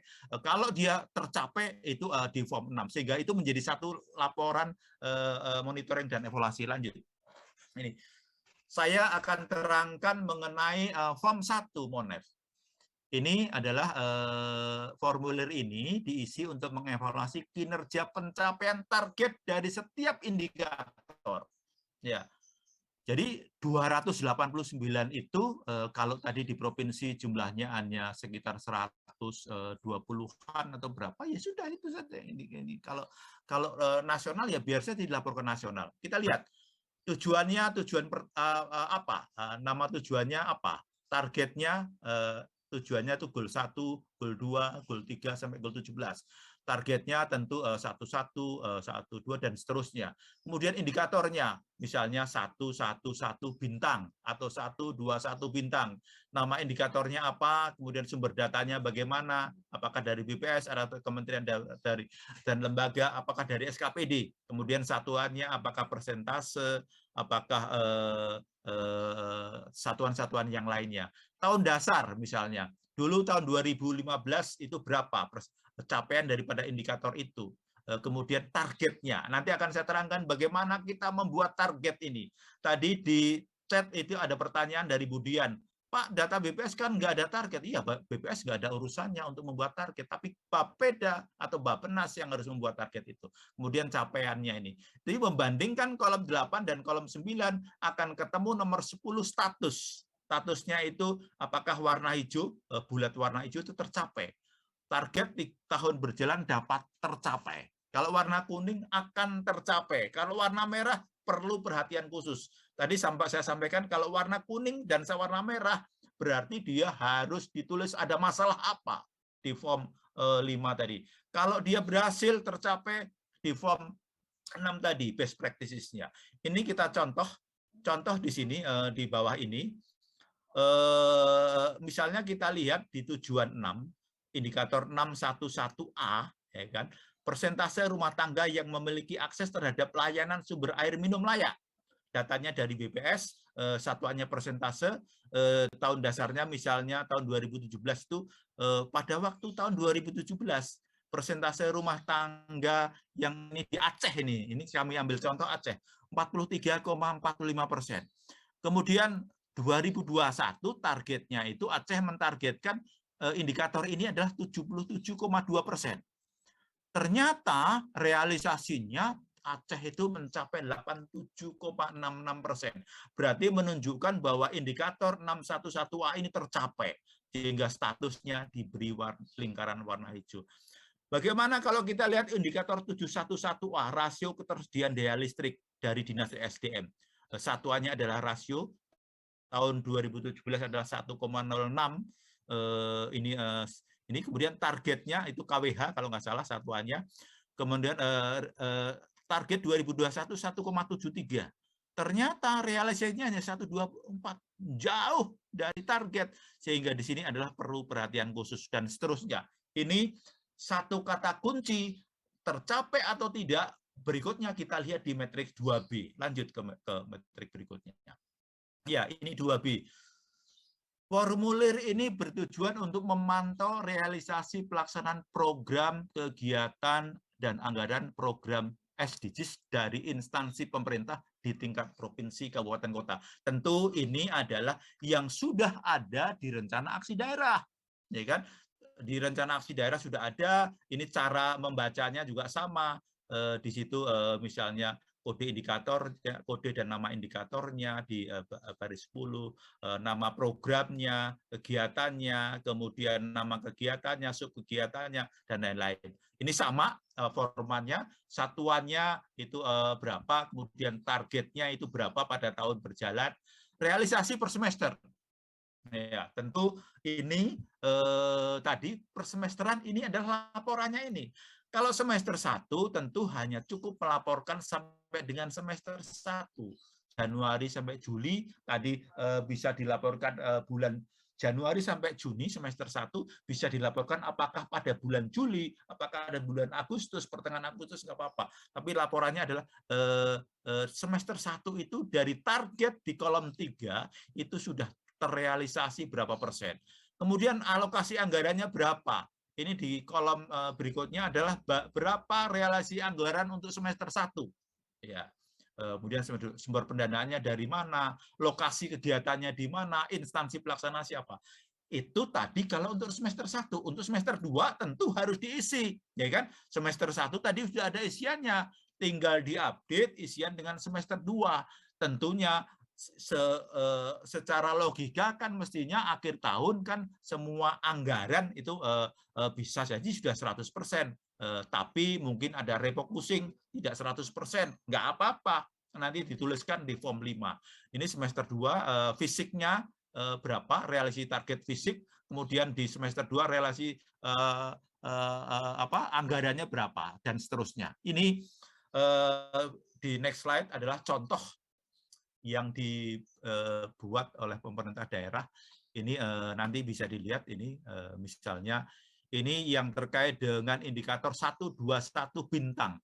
Persentase penduduk yang hidup di bawah garis kemiskinan nasional menurut jenis kelamin dan kelompok umur.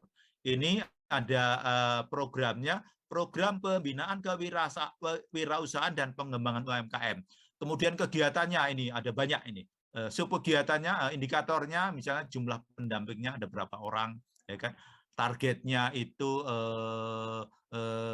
tahun 2019 176, ya kan? Realisasinya ini fisiknya nggak ada, ini nggak ditulis anggarannya dan seterusnya. Ini saya kira laporan ini tidak bisa dijadikan contoh karena kan nggak ada isiannya. Jadi hanya ini form saja. Ini form yang ada di rencana aksi daerah. Tentu di sini untuk Monep harus dilihat berapa realisasinya untuk semester 1 dari 176 orang ini, kemudian berapa realisasi anggarannya, ya kan, seperti contoh yang tadi. Lanjut. Ya, ini contoh saya kira yang ini lebih pas ini. Ini Provinsi X misalnya, ini targetnya 125 orang, nama kegiatannya adalah pengelolaan pelayanan kesehatan orang dengan kecanduan nafsa. Targetnya 125 orang, pada semester 1 sudah berhasil diberi pelayanan ini sebanyak 70 orang. Kemudian semester 2 diberi sudah total semuanya. Nah, ini ada perbedaan beberapa teman-teman provinsi di dalam mengisikan semester 1 dan semester 2. Ya, silahkan untuk semester 1 diisikan berapa capaiannya, yang berapa realisasinya. Semester 2 langsung totalnya saja. Total semester 1 dan semester 2 itu berapa. Ini alokasi anggarannya. Demikian pula anggarannya semester 1 itu 115 juta misalnya, semester 2 total anggarannya dan seterusnya. Lanjut. Ya. Nah, tentu ini tadi yang form 3 non pemerintah, di formatnya hampir sama, lanjut saja. Ini contoh sudah ada. Ini misalnya kegiatan proporsi anak-anak dan remaja pada kelas 4 ini programnya adalah kunjungan edukatif bagi anak-anak jalanan terkait dengan kesehatan. Ini dilakukan oleh gerakan pemuda Ansor misalnya, Garuda Bung Cokro ini. Kemudian itu targetnya 2019 adalah 8 orang yang akan diberi informasi. Pada semester 1 itu 2 orang, semester 2 6. Nah, ini berbeda di dalam mengisinya. Yang semester 1 berapa, semester 2 berapa, ini harus ada totalnya. Sebaiknya mulai sekarang kita seragamkan saja. Semester 1 berapa, semester 2 total semester 1 dan semester 2. Sehingga isiannya berapa, kira-kira seperti itu. Lanjut. Lanjut. Ya, ini untuk form 4, ini untuk pelaku usaha, formnya hampir sama, lanjut saja. Lanjut. Ya, ini contoh saya kira bisa dibaca sendiri, saya akan menerangkan esensi yang lebih penting. Lanjut, silakan. Ya, ini form 5. Tadi saya sampaikan kalau ada masalah, tolong ini diisi.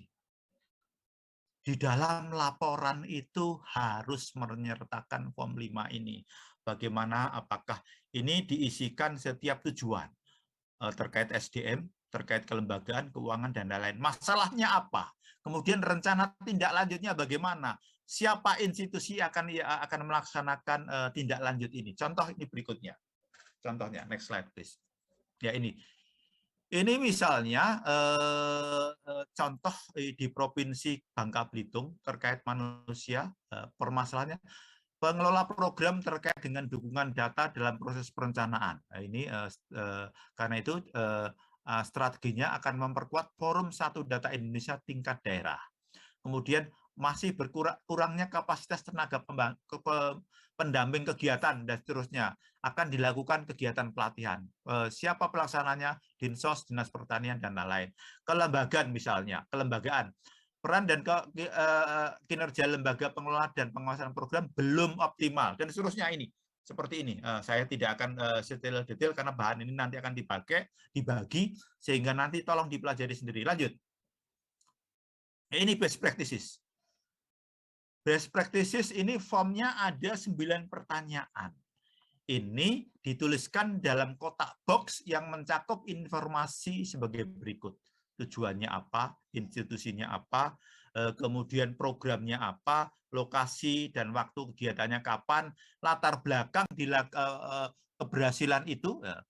Tidak hanya, sekali lagi, tidak hanya yang dilakukan oleh pemerintah provinsi, tapi juga yang dilakukan oleh pemerintah kabupaten kota, yang dilakukan oleh non-pemerintah, baik itu filantropi, akademisi, perguruan tinggi misalnya, kemudian media, kemudian juga perusahaan-perusahaan boleh menulis ini. Nah, kemudian latar belakangnya apa, prosesnya, strateginya, apakah melibatkan seperti yang disampaikan Bu Ana atau Pak Rahman tadi, apakah melibatkan semua pihak?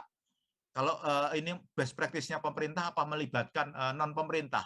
Apakah melibatkan DPR misalnya? Apakah melibatkan pengusaha dan lain-lain? Hasilnya, sebelum ada best practices ini dulu misalnya satu wilayah di Gunung Kidul ini, teman-teman di Jogja, sebelum ada best practices mengenai pariwisata desa gitu ya, itu banyak orang yang nganggur. Tapi dengan adanya pariwisata desa di Gunung Kidul itu semua orang sekarang pengangguran sudah tidak ada, kemiskinan sudah berkurang. Berapa jumlahnya kira-kira seperti itu. Sehingga di situ kelihatan hasilnya, dampaknya, kemudian tantangannya. Kemudian ketika tantangannya misalnya ketika meluncurkan program ini, siapa yang setuju, siapa yang nggak setuju, kemudian bagaimana kesulitan-kesulitan yang lainnya, tolong dituliskan secara lengkap, sehingga nanti ini kami memberi bocoran kepada semuanya, baik pemerintah daerah, baik SDG Center, baik akademisi, ini salah satu bahan penilaian SDGs Award yang akan diumumkan mungkin oleh Bapak Presiden, oleh Bapak Wakil Presiden, atau mungkin Bapak Menteri sendiri. Kemudian peluang replikasi yang penting adalah di sini. Kalau best practices ini kira-kira bisa direplikasi oleh pihak lain atau tidak? Bagaimana caranya supaya orang lain itu bisa mereplikasi? Karena itu metodologinya harus diterangkan secara jelas. Lanjut. Ya, ini saya ingin berbicara mengenai target. Mari kita lihat. Ini kita lihat ini dari dashboard SDGs. Itu kita lihat di gambar yang bawah ini adalah bar chart mengenai indikator terkait dengan 121 adalah persentase penduduk yang hidup di bawah garis kemiskinan. Kita tahu target nasional ada di garis ini, ada target atas dari bawah. Kita lihat Bali, DKI Jakarta, dan lain-lain, semuanya udah di bawah target semua. Namun kita lihat Papua dan lain-lain, ini masih di atas target, termasuk NTB. Nah, ini pertanyaannya apa iya di dalam laporan Bapak Ibu ketika menunjukkan indikator-indikator ini akan Bapak Ibu bandingkan dengan target nasional? Boleh saja dibandingkan dengan target nasional. Kalau gitu kan enak dong, Bali, DKI Jakarta, Yogyakarta misalnya yang udah di bawah target, ya kan? Dia lebih bagus dibandingkan target. Boleh, itu untuk berbangga, untuk best practices. Tapi bagaimana dengan saudara-saudara kita yang posisinya di sini? Tentu dia akan ada berbagai masalah dan lain-lain. Karena itu akan sangat elok jika provinsi juga bisa membuat target setiap indikator. Di dalam RAD, seyogianya setiap provinsi membuat target. Saya akan tunjukkan bagaimana cara membuat target. Next slide, please. Nah, ini contoh. Ini teman-teman NTB masih ingat ketika Pak Menteri diundang untuk menyampaikan paparan. Ini adalah arahan Pak Menteri. Misalnya kita lihat indikator 121. Pada tahun 2007 NTB itu masih 25%. Walaupun indikator ini terus turun. Nah, data yang ada ini ya tadi 2007 sampai 2021 ini menunjukkan tren penurunan. Dari sini tentu bisa dibuat trennya untuk 2030 atau setiap tahun. Itu yang warna merah ini adalah angka proyeksi. Ini yang disebut sebagai proyeksi business as usual. Nah, tentu teman-teman Bapeda silahkan berkoordinasi dengan teman-teman BPS Provinsi untuk membuat tren-tren seperti ini. Nah, tadi memang di data provinsi tidak dibuat trennya. Ini adalah tanggung jawabnya Bapeda. Tanggung jawabnya kementerian yang melaksanakan indikator ini di provinsi itu. Ya, karena itu dibuat ini. Nah, kalau kita lihat dari sini adalah projection business as usual. Kalau pelaksanaan pemberantasan kemiskinan yang dilakukan oleh NTB sama seperti tahun-tahun 2007 sampai 2021 ini, dapat dipastikan bahwa tahun 2024 NTB itu hanya bisa 11,82%. Tahun 2030 hanya 9,18%. Tentu ini nggak elok. Tentu di NTB akan banyak orang yang left behind. Karena itu harus dibuat projection skenario. Supaya projection skenario berarti semua program kegiatan di metrik 2B, semua program kegiatan di metrik 3, semua program kegiatan di metrik 4 harus extraordinary supaya ini turun, misalnya tidak 11,82, misalnya tinggal 7% misalnya. Bagaimana caranya supaya NTB bisa mewujudkan indikator 121 bintang ini menjadi 7%? Itu tentu harus terlihat dari program dan kegiatan yang ada di metrik 2B. Di 3, non pemerintah diajak dong. Kalau pemerintah daerah doang kan nggak mungkin. Teman-teman provinsi diajak dong, ya kan? Kemudian pelaku usaha diajak dong, supaya misalnya 1182 kira-kira beraninya berapa? Apakah 7, apakah 8, apakah 9%? Terserah. Ya, 2030 kalau bisnis as usual penanganannya sama seperti tahun 2007 sampai 2021, 2030 hanya ketemu sekian. Ini tren yang namanya tren statistik bisnis as usual. Apa iya NTB rela 2030 persentase penduduk yang hidup di agak miskin masih sekitar 9. Kenapa tidak dibikin 7 atau 5 misalnya? Sehingga disinilah pentingnya dari sini ya, koordinasi dengan BPS untuk ini, kemudian ditindaklanjuti dengan rapat antara Bapeda, mengundang semua kementerian dan lembaga yang bertanggung jawab di dalam mengentaskan kemiskinan supaya kemiskinan. Ayo kita sama-sama program dan kegiatan apa yang akan kita lakukan. Semua pelaku usaha diundang, akademisi diundang, filantropi diundang, semuanya diundang supaya kira-kira 2030 itu bisa nggak NTB 5%. Itu dia. Ini yang namanya projection skenario. Sehingga teman-teman Bapeda, teman-teman di provinsi harus yang pertama membuat projection business as usual, kemudian ditindaklanjuti projection skenario. Projection skenario harus berdasarkan ya kan rapat pimpinan. Kalau perlu dipimpin oleh gubernur. Supaya tadi kemiskinan di NTB berani misalnya 7% tahun 2030 atau mungkin 5%. Ya kan? Ini contoh untuk indikator yang negatif. Berikutnya contoh untuk indikator yang positif. Ini angka partisipasi kasar perguruan tinggi 2015 itu NTB 26,30%. Bapak Ibu saya tunjukkan, misalnya saya kasih tahu bahwa tahun 2004 Korea Selatan, angka partisipasi kasar perguruan tinggi itu sudah 94%. Indonesia baru sekitar 49%. NTB 26,3%. Ya, kita lihat datanya naik ini, 2020 naik, udah kelihatan hasilnya. Tapi coba bandingkan dengan Korea Selatan, sudah 90 lebih. Ya kan? Kalau kita di dalam program dan kegiatan supaya semua orang di NTB usia lulus SMA semua bisa sekolah, ya kan? Biasa-biasa saja seperti kemarin, ya kan?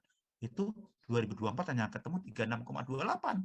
2030,4331. Kira-kira NTB 2030 itu berani nggak mencapai 50% atau 60%? Itu tentu Bapeda, Dinas Pendidikan, Kementerian Agama, semuanya dengan program dan kegiatan yang dapat terbaca di rencana aksi daerah tahun depan, tentunya memastikan bahwa program dan kegiatannya itu mensupport supaya angka partisipasi perguruan tinggi tahun 2030 itu misalnya menjadi 50% atau 60%. Next slide, please. Nah, ini tadi masih mengalami kesulitan. Silahkan teman-teman Bapeda Provinsi bersurat kepada kami akan kirimkan data tadi capaian sampai dengan 2021. Ya, sehingga metrik 1 yang belum membuat monitoring dan evaluasi bisa langsung buat laporan monitoring dan evaluasi. Tentu Bapak Ibu sudah di dalam rencana aksi daerahnya sudah ada targetnya. Kemudian SDM-nya ketuk pintunya kepala Bapeda, ketuk pintunya kepala Pak Gubernur atau Wakil Gubernur bahwa di dalam pelaksanaan SDGs itu harus ada SDM yang kira-kira bisa diberi amanah untuk melaksanakan ini. Kemudian lagging data dan lain-lain tadi saya kira. Jadi Sekretariat Nasional saat ini sedang mengembangkan sistem Monep bersama mitra pembangunan. Ini salah satu metrik 2A ya. Kami berencana supaya untuk laporan Monep metrik 2A itu nggak perlu secara manual, digunakan secara otomatis menggunakan mesin to mesin. Tahap pertama kami bangun metrik 2A, tentu kami akan bangun berikutnya metrik 2B dengan support dari JICA. Terima kasih kepada JICA ada di sini teman-teman JICA. Tentu nanti akan dengan sangat mudah metrik 2B itu nanti akan dilaporkan secara otomatis by machine. Menurut mesin, menurut komputer, tidak harus kita masukkan satu-satu, ya kan? Ini diharapkan program ini selesai Juni 2022 sehingga nanti mudah-mudahan Juli atau Agustus 2022 kami di pusat bisa melakukan monitoring evaluasi secara mesin menggunakan komputer langsung, dan tentu ada beberapa provinsi yang akan kami lakukan uji coba. Untuk provinsi lain tentu kami nanti akan adakan kegiatan seperti ini supaya bisa melakukan hal yang sama. Lanjut. Demikian yang dapat saya sampaikan, saya kembalikan kepada Pak Sanjoyo. Atas kurang dan lebihnya, mohon maaf. Terima kasih. Wassalamualaikum warahmatullahi wabarakatuh. Waalaikumsalam. Baik, terima kasih Pak Gacang. Ini sudah ada pertanyaan di chat. Mungkin saya bacakan saja ini ya. Pertanyaan di chat itu adalah dari ini satu, pertama dari Butini. Bapeda Kalbar. Nih, kabar pertama adalah terkait sumber data dari BPS dalam penyusunan RAD, kan kita mencantumkan target per tahun. Sementara BPS tidak menentukan target. Kemudian pertanyaan kedua itu dari Bu Sri, Bapeda Sultan. Ini, apakah perhitungannya pakai rumus mencari indikator untuk mendapatkan rasio memakai metadata 2 sekalipun data yang ada hasil perhitungan dari metadata edisi 1. Nah, ini saya kira ini penjelasan ini. Kemudian dari ini Mbak Ibu apa ya, Rachel dari SDG Center Gorontalo, Universitas Gorontalo, apakah tingkat kabupaten dan kota wajib membuat laporan Monep TPB, dan apa tupoksi SDG Center karena laporan Monep ini menjadi tupoksi Pemda. Nah, ini. Kemudian yang terakhir dari Bu Aisyah, SDG Center Universitas Kaltara, mungkin bisa diberikan bimbingan atau contoh cara perhitungan sehingga didapat nilai prosentase capaian. Nah ini, itu kira-kira Pak Gacang, monggo. Masih mute Pak Gacang? Terima kasih Pak Sanjoyo. Yang Bu Tini sebetulnya sudah saya jawab di paparan saya tadi ya. Jadi jangan minta BPS untuk ngitung, tapi koordinasi dengan BPS untuk menghitung projection business as usual. Itu pertama. Projection skenario Bapeda, ya kan, berdasarkan data yang hitung-hitungan tadi dibantu oleh BPS, rapat koordinasi secara khusus level pimpinan, itu kan kebijakan. Kira-kira untuk bisa mengentaskan indikator-indikator tertentu, misalnya terkait kemiskinan, terkait kelaparan, terkait gender, terkait kesehatan, terkait air minum, terkait pertumbuhan ekonomi. Kira-kira kita berani berapa persen? Apakah nyun sewu? Ya sudahlah, kita nggak punya daya dan upaya, kita samakan saja targetnya dengan business as usual. Ya boleh. Tapi kan kita ini semua kan punya diberi amanat untuk bisa mewujudkan no one left behind. Jangan lupa tuh amanat itu nanti ditanya itu. Mohon maaf kalau saya bawa amanat yang ditanya, pasti ditanyalah kita semua. Wong kita sudah diberi amanah untuk melaksanakan SDGs, bahwa no one left behind, ya sebisa mungkin. Targetnya ada target skenario. Skenario tentu didiskusikan di metrik 2B-nya itu program kegiatan prioritas apa yang akan dilakukan. Nah, kalau nggak ada anggarannya, colek tuh non pemerintah, misalnya dari dana CSR dan lain-lain di metrik 3. Kira-kira program dan kegiatan apa bisa membantu misalnya mengentaskan kemiskinan, bisa membantu supaya rata-rata lama sekolah di provinsi itu meningkat dan lain-lain. Ya kan? Kemudian Bu Sri. Jadi sebetulnya data-data yang ada tadi yang saya sampaikan tadi, yang saya tunjukkan tadi sudah berupa hitung-hitungan, sudah berupa indikator. Bu Sri dan teman-teman nggak usah ngitung deh. Salah nanti ngitungnya. Ya kan? Silahkan hubungi kami saja untuk data-data yang kami sudah ada, referensi kami akan berikan. Ya. Permasalahannya Pak, kami ini kan masih mengacu kepada metadata 1. Ya sudah dilaporkan sesuai dengan yang metadata 1. Ya, metadata 1 itu BPS juga sudah punya, cuman kami tidak minta data terbaru kepada BPS untuk dihitungkan itu, tapi BPS ada. Artinya itu bisa dikoordinasikan dengan BPS untuk data-data yang dari BPS. Bagaimana dengan data dari kementerian dan lembaga atau dari SKPD? Ini. Saya pengalaman dengan NTT, saya pengalaman dengan Jawa Timur, saya pengalaman dengan Kepulauan Riau. Karena saya pernah di sana, saya pernah bertugas di sana. Ada yang namanya forum komunikasi.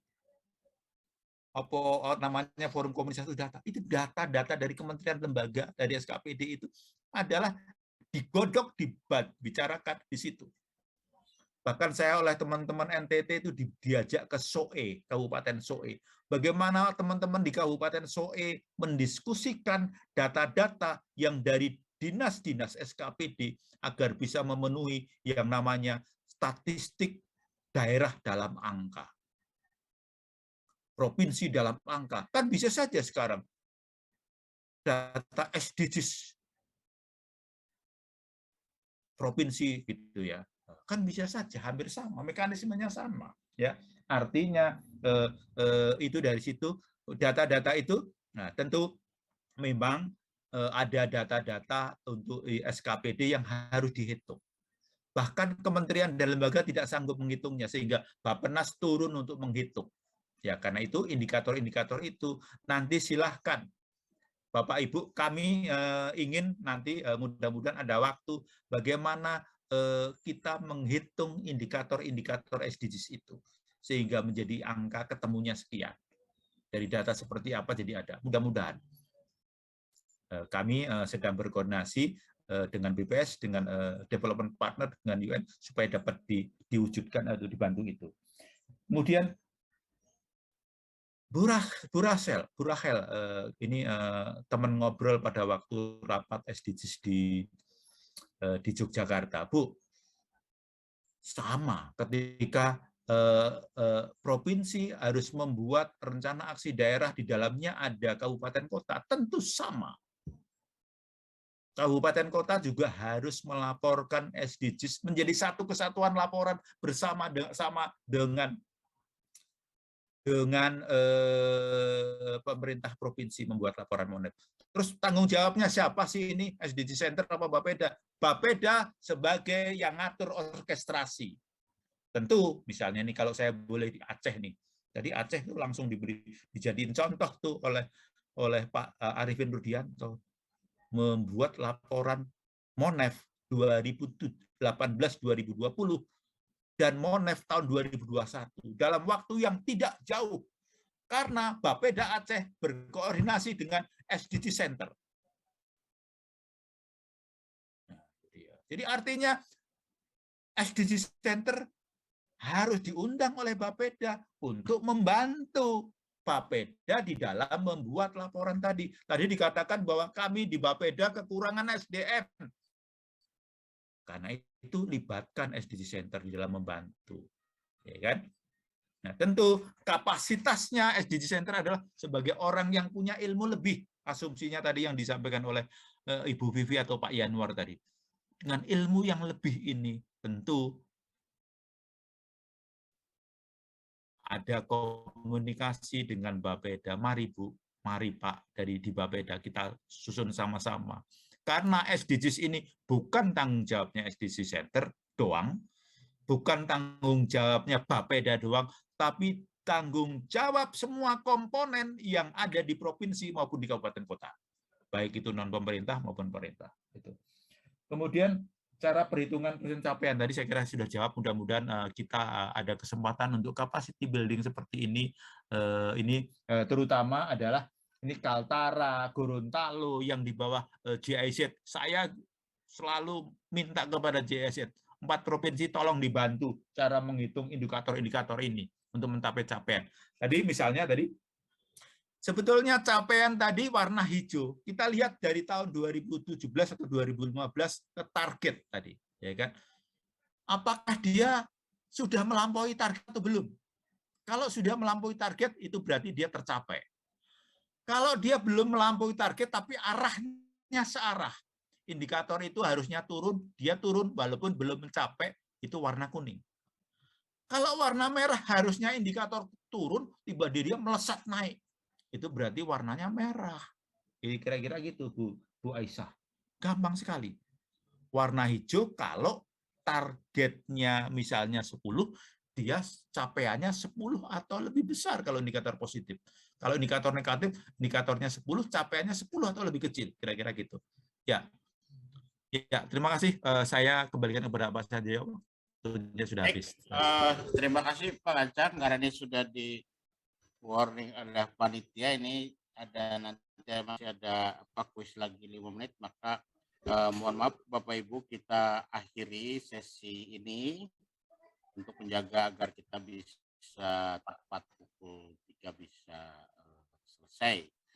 Baik, terima kasih Pak Ganjar yang telah memaparkan dan menjelaskan berbagai macam pertanyaan, dan juga Bapak Ibu yang telah masih setia mendengarkan kita bersama. Baik, sekian, terima kasih. Wassalamualaikum warahmatullahi wabarakatuh. Waalaikumsalam warahmatullahi wabarakatuh. Kami kembalikan. Terima kasih Pak Sana. Ardi, silakan. Waalaikumsalam warahmatullahi wabarakatuh. Terima kasih kepada Bapak Sanjoyo yang telah memandu sesi 3, pemantauan dan evaluasi pelaksanaan TPB SDGs. Seperti biasa, setelah sesi diskusi, saya akan mengajak Bapak Ibu untuk kembali. Silakan Kak Ardi untuk dapat memulai kuis sesi 3. Ya, baik, terima kasih Dimas. Bapak Ibu sekalian, ini sebelum istirahat kita akan ada satu kuis lagi. Mudah-mudahan masih semangat untuk mengikuti karena merchandise kita juga sudah tersedia untuk nanti dikirimkan kepada para pemenang. Nah, untuk kuis kali ini nanti akan lebih banyak seputar tadi materi yang disampaikan, pemantauan dan evaluasi pelaksanaan SDGs. Aturannya masih sama, Bapak Ibu silahkan dari browser bisa ketik www.kahoot.it, nanti Kahoot-nya itu O-nya 2, atau Bapak Ibu silahkan di-scan barcode yang ada di layar melalui smartphone. Jadi masih sama seperti tadi. Silahkan, ini sudah ada 3 orang yang bergabung. Nih kalau semakin sedikit, saingannya semakin sedikit juga nih. Jadi nanti peluang untuk menangnya lebih besar. Silakan, ini sudah ada 6 terus berdatangan. Nanti diberikan juga asal institusi atau wilayah sehingga nanti bisa kami hubungi dengan mudah untuk pengiriman hadiah kalau Bapak Ibu berhasil menjadi pemenang untuk kuis kali ini. Baik, sudah ada 23, ini terus bertambah. Kita tunggu sekitar 1 menit lagi sebelum dimulai. Ada 27 orang, 29. Iya, sudah 31 sekarang. Ya, sekali lagi bisa di-input PIN-nya 548461 di link www.kahoot.it atau scan barcode melalui smartphone Bapak Ibu. Ya, sudah ada 43 ya. Sudah kita mulai Mas Diki? Baik, kita mulai Bapak Ibu ya. Siap-siap. 3, 2, 1.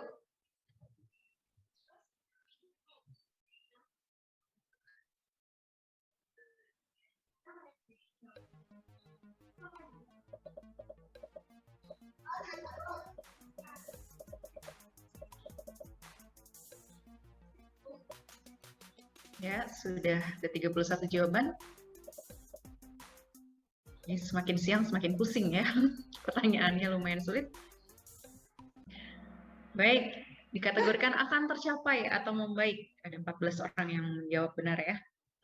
Siapa yang berada di podium atas? Ibu Tuti dari Riau. Selanjutnya.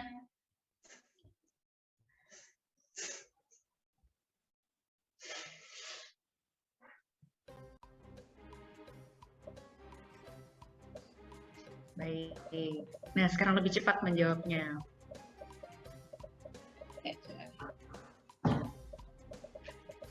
Enam, 5, 4, 3, 2, 1. Dan jawabannya adalah data, target, dan capaian indikator. Ada 8 orang yang menjawab benar. Oh, Pak Gora nih dari GIZ menyusul. Next. Pertanyaan bonus.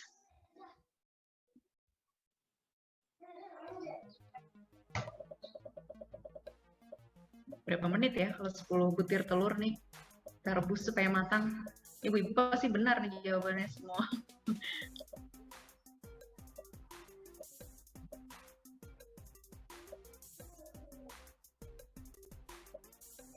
Iya, jawabannya 20 menit. Wah, ini suka masak telur semua ya. Wah, Pak Gora masih di posisi atas. Ayo menyusul Bapak Ibu yang lain.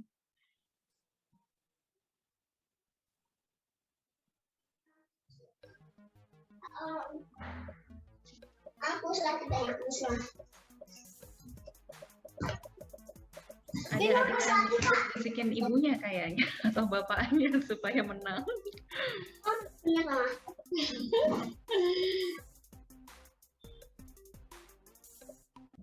Peluang replikasi itu tidak ada di sistematika. Iya, Pak Gora tersenggol. Sekarang Pak Halim dari Jateng. Satu lagi nih, penentu. Siapa yang akan menang?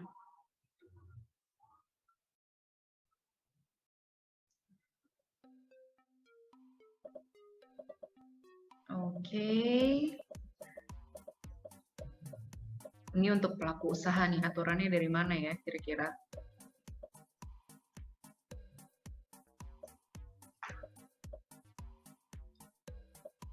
Iya. Peraturan OJK 51 tahun 2017. Oke, kita lihat siapa yang berada di podium ketiga. Ibu Tuti dari Riau. Mohon maaf Ibu. Pak Gora ya, nggak berhasil Pak Gora, mohon maaf. Siapa nih nomor satunya? Pak Halim dari Jateng. Waduh, Jateng sudah memborong pemenang di 2 kuis ya. Selamat Pak Halim dari Jateng. Saya kembalikan ke Mas Dimas, silakan. Terima kasih Kak Ardi. Terima kasih juga kepada Bapak Ibu untuk partisipasinya. Semoga masih semangat ya untuk bermain kuis. Tadi sudah turut serta. Dan untuk bagi Bapak Ibu yang belum berkesempatan memenangkan kuis, nanti di akhir juga akan ada kuis sekali lagi. Nah, selanjutnya kita akan beristirahat selama kurang lebih 30 menit. Kami mengharapkan kepada Bapak Ibu untuk bisa kembali bergabung pada pukul 13.00 melalui tautan Zoom meeting yang sama. Mohon kepada Bapak Ibu untuk berkenan dapat bergabung tepat waktu agar kita bisa selesai lebih awal. Terima kasih.